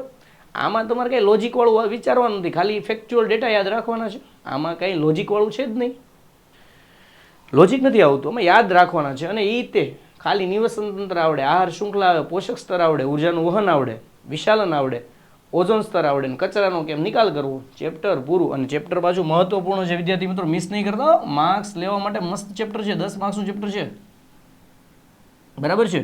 ચાલો આગળ. નીચેનામાંથી જૈવિક રીતે વિઘટન ન પામતા હોય, જેનું વિઘટન ન થતું હોય, તો જૈવ સંતુલન, જૈવ સંતુલન, જૈવ, તો એનું પણ વિઘટન થાય. શાકભાજીનું પણ વિઘટન થઈ જાય. જમીનમાં તમે કોબીન દડો નાખી દીધો ખાડો ગાળીને, મહિના દી પછી કોબીન દડો 6 મહિના પછી ન દેખાય. કેમ? જમીનમાં ભળી ગયો હોય, એટલે એનું વિઘટન થઈ ગયું હોય. કાગળ નાખો ને તો એવી તમે કંઈ 6 મહિના બીજા કાગળ નહીં મળે, માટી થઈ ગઈ હોય, માટી ભળી ગયું હોય, એટલે કાગળ વિઘટન થઈ ગયું. થેલી નાખો ને 100 વર્ષ પછી કાઢો ને તોય નીકળે. આનું વિઘટન ન થાય, પ્લાસ્ટિકનું ન થાય. વિઘટકો એનું વિઘટન ન કરી શકે, કેમ કે આ કાર્બનિક કમ્પાઉન્ડ છે. ઓઝોનમાં કેટલા કાર્બન હોય? જો ભાઈ, ઓક્સિજન પર યુવી લાઇટ પડે, પારજાંબલી કિરણ પડે, યુવી લાઇટ, હો, યુવી લાઇટ, આ સૂર્યપ્રકાશનું થઈ ગયું સિમ્બોલ. ઓક્સિજન પર યુવી લાઇટ એટલે પારજાંબલી કિરણો પડે, એટલે એમાં O અણુમાં તૂટી જાય ઓક્સિજન, અને બીજા ઓક્સિજનના અણુ છે એની સાથે O પ્રક્રિયા કરી લે, એટલે બની જાય O3. એટલે આ થઈ ગયું ઓઝોનનું અણુસૂત્ર. તેમાં કેટલા દેખાય ભાઈ પરમાણુ તમને? બરાબર. હાલો આગળ. ખાલી જગ્યાઓ, બગીચો અને ખેતર, ખાલી જગ્યા નિવસન તંત્ર છે ભાઈ, માણસે બનાવેલા કહેવાય, કૃત્રિમ નિવસન તંત્ર છે, આ કુદરતી નથી. હરિતદ્રવ્ય ધરાવતા ઉત્પાદકો સજીવો સૌર ઉર્જાનું કઈ ઉર્જામાં રૂપાંતર કરે? જો, કાર્બન ડાયોક્સાઇડ લે, પાણી લે, કોણ? વનસ્પતિઓ. કાર્બન ડાયોક્સાઇડ લે હવામાંથી, જમીનમાંથી પાણી લે. હરિતદ્રવ્ય તો એની અંદર હોય જ તે, એની અંદર ક્લોરોફિલ હોય, અને સૂર્યપ્રકાશ, આ બધાનો ઉપયોગ કરી, 4 વસ્તુનો ઉપયોગ કરી, મેઇન 4 વસ્તુ પ્રકાશ સંશ્લેષણ કરવા માટે શું બનાવશે? સ્ટાર્ચ કણ અથવા મંડકણ. એટલે સ્ટાર્ચ બનાવી, તો સ્ટાર્ચ બને છે એનો મતલબ એ છે કે સ્ટાર્ચ છે ને રાસાયણિક પદાર્થ કહેવાય, રાસાયણિક ઉર્જા કહેવાય. તો હરિતદ્રવ્ય ધરાવતા ઉત્પાદકો સૂર્ય ઉર્જાનું, સૂર્યની મદદથી થાય. સૂર્ય ન હોય તો ખોરાક ન બને, એટલે એનું રૂપાંતર એમાં થાય રાસાયણિક ઉર્જામાં, રાસાયણિક ઉર્જા, થોડુંક પ્રિન્ટ મિસ્ટેક છે મિત્રો, રાસાયણિક ઉર્જા છે. આગળ, ખાલી જગ્યા વિકિરણો ત્વચાનું કેન્સર કરે. ભાઈ જો આ થોડુંક આ કિરણો છે ને, બહુ ખતરનાક કિરણો હોય, સૂર્યમાંથી નીકળે, યુવી લાઇટ. એ તો સારું છે, ઓઝોન સ્તર છે. ઓઝોન સ્તર ન હોય ને તો આ કિરણો ડાયરેક્ટ આપણી ઉપર પડે. ડાયરેક્ટ ઉપર પડે એટલે ગ્લોબલ વોર્મિંગ કરી નાખે, પછી આપણા શરીરના કેન્સર કરી નાખે, પૃથ્વીનું અસ્તિત્વ જોખમાઈ જાય ઓઝોન ન હોય તો. આ છે ને બહુ સારું કામની વસ્તુ છે, બરાબર. આ ઓઝોન છે ને આનાથી બચાવે આપણને યુવી રેડિયેશનથી, એટલે કે પારજાંબલી કિરણોથી. એ જો ડાયરેક્ટ પડે ને ચામડી ઉપર તો ચામડીના કેન્સર કરી નાખે. કોની વાત હાલે છે? યુવી લાઇટની, એટલે કે પારજાંબલી કિરણોની વાત હાલે છે મિત્રો. આગળ, જે વિઘટકો અને અવિઘટકો પરસ્પર, એટલે ભાઈ જો સજીવ અને નિર્જીવ પરસ્પર, જો તમને હું નિવસન તંત્રની વ્યાખ્યા કહું, સજીવ અને નિર્જીવ પરસ્પર ભૌતિક રીતે એકબીજા પર આધાર રાખે છે. એમાં નિર્જીવો એ આધાર ન રાખે સજીવો પર, પણ સજીવો છે એ પોતાની જરૂરિયાત માટે કોની ઉપર આધારિત હોય? નિર્જીવ વસ્તુ ઉપર, પાણી ઉપર, જમીન, રહેઠાણ, હવા, બધા ઉપર નિર્ભીત હોય કે નહીં? નિર્ભય હોય કે નહીં? કોણ? સજીવ. તો સજીવ અને નિર્જીવ વચ્ચે ભૌતિક પરસ્પરિક તંત્રથી બનતી રચનાને શું કહેવાય? નિવસન તંત્ર કહે છે.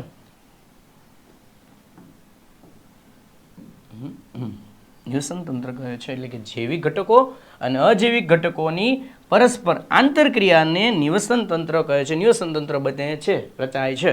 આગળ, નિવસન તંત્રમાં ખોરાક રૂપે ખાલી જગ્યાનું વહન થાય. ભાઈ ખોરાક રૂપે કોનું વહન થાય? આમ ગણો તો સ્ટાર્ચ જાય બધામાં, પણ કહેવાય શું? રાસાયણિક પદાર્થ, એટલે રાસાયણિક ઉર્જા કહેવાય. જો અહીંયા લખ્યું છે, બરાબર. તો રાસાયણિક ઉર્જા એટલે ઉર્જા જાય, ટૂંકમાં ઉર્જાનું વહન થાય એક સજીવમાંથી બીજા સજીવમાં, એટલે ઉર્જા આવ્યું. જો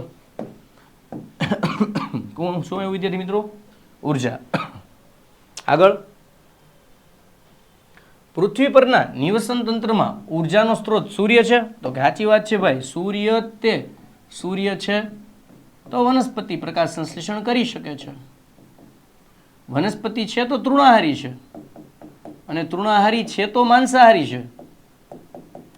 માંસાહારી છે. અમુક વિચારતા હોય કે સિંહ તો ગાય, ભેંસ, હરણને ને ખાય, તો એને વનસ્પતિ નો હોય તો શું ફરક પડે? પણ વનસ્પતિ જ ન હોય તો તૃણાહારી ક્યાંથી પોષણ મેળવે? તૃણાહારી પોષણ ન મેળવે તો એ કોઈ હોય જ નહીં. એ ન હોય તો આ ક્યાં હોય? સમજાય છે? એટલે પૃથ્વી પરના નિવસન તંત્રમાં ઉર્જાનો સ્ત્રોત સૂર્ય છે. સૂર્ય જ બધાને ઉર્જા પૂરી પાડે. જો લાઈન આખી આહાર શૃંખલા સૂર્ય જ રચાવે. સાચી વાત છે. આહાર શૃંખલામાં ઉર્જાનો પ્રવાહ બંને દિશામાં છે. નાના, જો માંસાહારીમાંથી વિઘટકોમાં આવી જાય ઉર્જા, વિઘટકોમાંથી ઉર્જા જમીનમાં ભળી જાય. જમીનમાંથી પાછી સૂર્યમાં જઈએ કે? તો કે નહીં. તો કે બંને દિશામાં થોડું થયું, એક જ રસ્તો થયો ને અહીં સુધીનો, પછી આમ નથી જતું, નકર તો દ્વિરસ્તો કહેવાય. એટલે ખોટી વાત છે. આગળ, બધા જ સજીવો ફક્ત રાસાયણિક ઉર્જાનો ઉપયોગ કરી શકે છે. સાચી વાત છે વિદ્યાર્થી મિત્રો, બધા જ સજીવ રાસાયણિક ઉર્જાનો ઉપયોગ કરે જ છે. સ્ટાર્ટનો ઉપયોગ કરતા જ આગળ.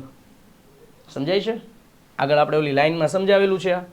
અને બીજી એક વસ્તુ કહું છું, થોડુંક 7-8મા ચેપ્ટરથી સ્પીડમાં ગયું છે. એનું કારણ એ છે કે આપણે 3 સેશનમાં વિડીયો બનાવવાના હતા. આખું વિજ્ઞાન 1 માર્ક્સનો વિભાગ કમ્પ્લીટ કરવાનો હતો, પણ આ થોડું લાંબુ થઈ ચૂક્યું છે, એટલે હું અમુક વસ્તુમાં ડિટેલમાં નથી જતો, બરાબર. એટલે મેં તમને આ તો છતાં પણ એના રિલેટેડ કંઈ આવતું હોય તો એ જણાવેલું જ છે. એટલે આપણો બાયોલોજીનો વિડીયો 2 લેક્ચરનો થશે. એટલે આ જે વિડીયો છે ને આપણો 2 લેક્ચરનો થશે. રસાયણ વિજ્ઞાન 1 લેક્ચરમાં પૂરું થઈ ગયું છે, બરાબર છે. આ જીવ વિજ્ઞાનવાળું જે આપણે ભણ્યા છીએ 2 લેક્ચરમાં પૂરું થશે. સેક્શન એની વાત છે. સેક્શન બી, સી, ડી એ આપણે પછી જોઈશું.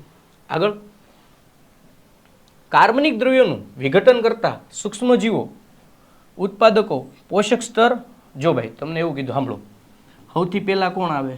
ઉત્પાદકો, એટલે જે વનસ્પતિઓ. સૌથી પહેલા નીચે કોણ આવે? વનસ્પતિ. એને ઉત્પાદકો કહેવાય. એટલે વનસ્પતિ, વૃક્ષો લખાઈ ગયું છે પણ વનસ્પતિ આવશે. એ પ્રથમ પોષક સ્તર છે. એને કોણ ખાય? તૃણાહારી. તો એ કેવા છે? દ્વિતીય પોષક સ્તર છે. દ્વિતીય કોણ? તૃણાહારી કોણ ખાય? માંસાહારી. તો એ બધા કેવા કહેવાય? આ દ્વિતીય. તો આ તૃતીય પોષક સ્તર, બરાબર. તો એની પછી વિઘટકો તો બહુ દૂર આવે. તો એ આની યાર કાંઈ લેવા દેવા નથી. તો શું સવાલ છે જુઓ તો, કાર્બનિક દ્રવ્યો વિઘટન કરતા સૂક્ષ્મજીવો એટલે આ કાર્બનિક દ્રવ્યોનું વિઘટન કરતા સૂક્ષ્મજીવો એટલે કે આ ઉત્પાદકો અહીંયા છે, એના પોષક સ્તરમાં ગોઠવાયેલા હોય છે. ના આની યાર કાંઈ લેવા દેવા નથી. આ પોષક સ્તર સૌથી નીચે છે અને આ તો આમ ગણો સૌથી ઉપર કહેવાય વિઘટકો વાળું, એટલે ખોટી વાત છે વિદ્યાર્થી મિત્રો. આગળ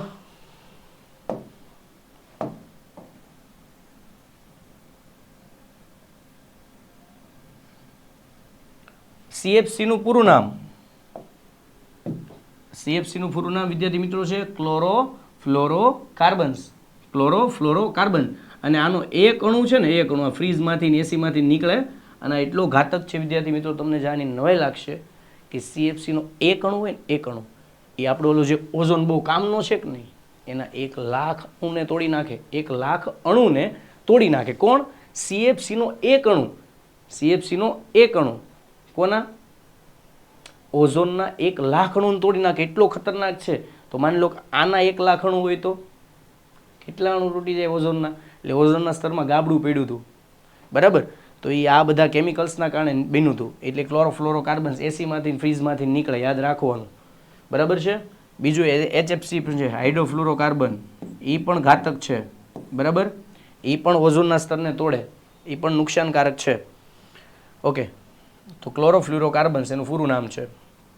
2 કુદરતી નિવસન તંત્ર નામ આપો. કૃત્રિમ કીધા હોય ને તો બગીચા, ખેતરો, આ બધા કૃત્રિમ નિવસન તંત્રો કહેવાય. પણ કુદરતી કીધા છે તો કુદરતીમાં સૌથી મોટું નિવસન તંત્ર કોણ હોય ભાઈ? સમુદ્ર, બરાબર. પછી જંગલો, તળાવ કહી શકાય, જંગલો કહી શકાય, કેટલા બધા નિવસન તંત્રો છે. ઉચ્ચ પ્રદેશ કહી શકાય, રણ એક નિવસન તંત્ર કહી શકાય, બરાબર. આ બધા નિવસન તંત્રો છે. આમાં ખાલી 2 જ નામ આપ્યા, જંગલ ને તળાવ. બાકી સૌથી મોટું નિવસન તંત્ર કોણ છે? સમુદ્ર. આગળ નિવસન તંત્ર એટલે શું? આગળ જ કીધું છે. જો બધા જ સજીવો તેમની સાથે સંકળાયેલા ભૌતિક પર્યાવરણ વચ્ચેની આંતર ક્રિયાથી બનતા તંત્ર નિવસન તંત્ર કહેવાય. સર સમજાણું નહીં, ક્લિયર કરું, સાંભળો. સજીવ છે તમામ, એમાં એક કોષથી માંડીને બધા કોષ આવી જાય. અને ભૌતિક પર્યાવરણ એટલે હવા, પાણી, તાપમાન, સૂર્યપ્રકાશ, આ બધી વસ્તુ આવી જાય. તો થાય હું, સાંભળજો વિદ્યાર્થી મિત્રો, સમજજો. સજીવો, તમામ સજીવોને ઓક્સિજન અને કાર્બન ડાયોક્સાઇડ બધું જોતું હોય. હા, પ્રકાશ સંશ્લેષણ માટે કાર્બન ડાયોક્સાઇડ જોતું હોય, શ્વસન માટે ઓક્સિજન જોતું હોય, અને પાણી પણ જોતું હોય, અને સૂર્યપ્રકાશ વનસ્પતિને જોતો હોય. એટલે આ બધું જોઈએ કોને? સજીવોને. એટલે ભૌતિક પર્યાવરણ જોઈએ.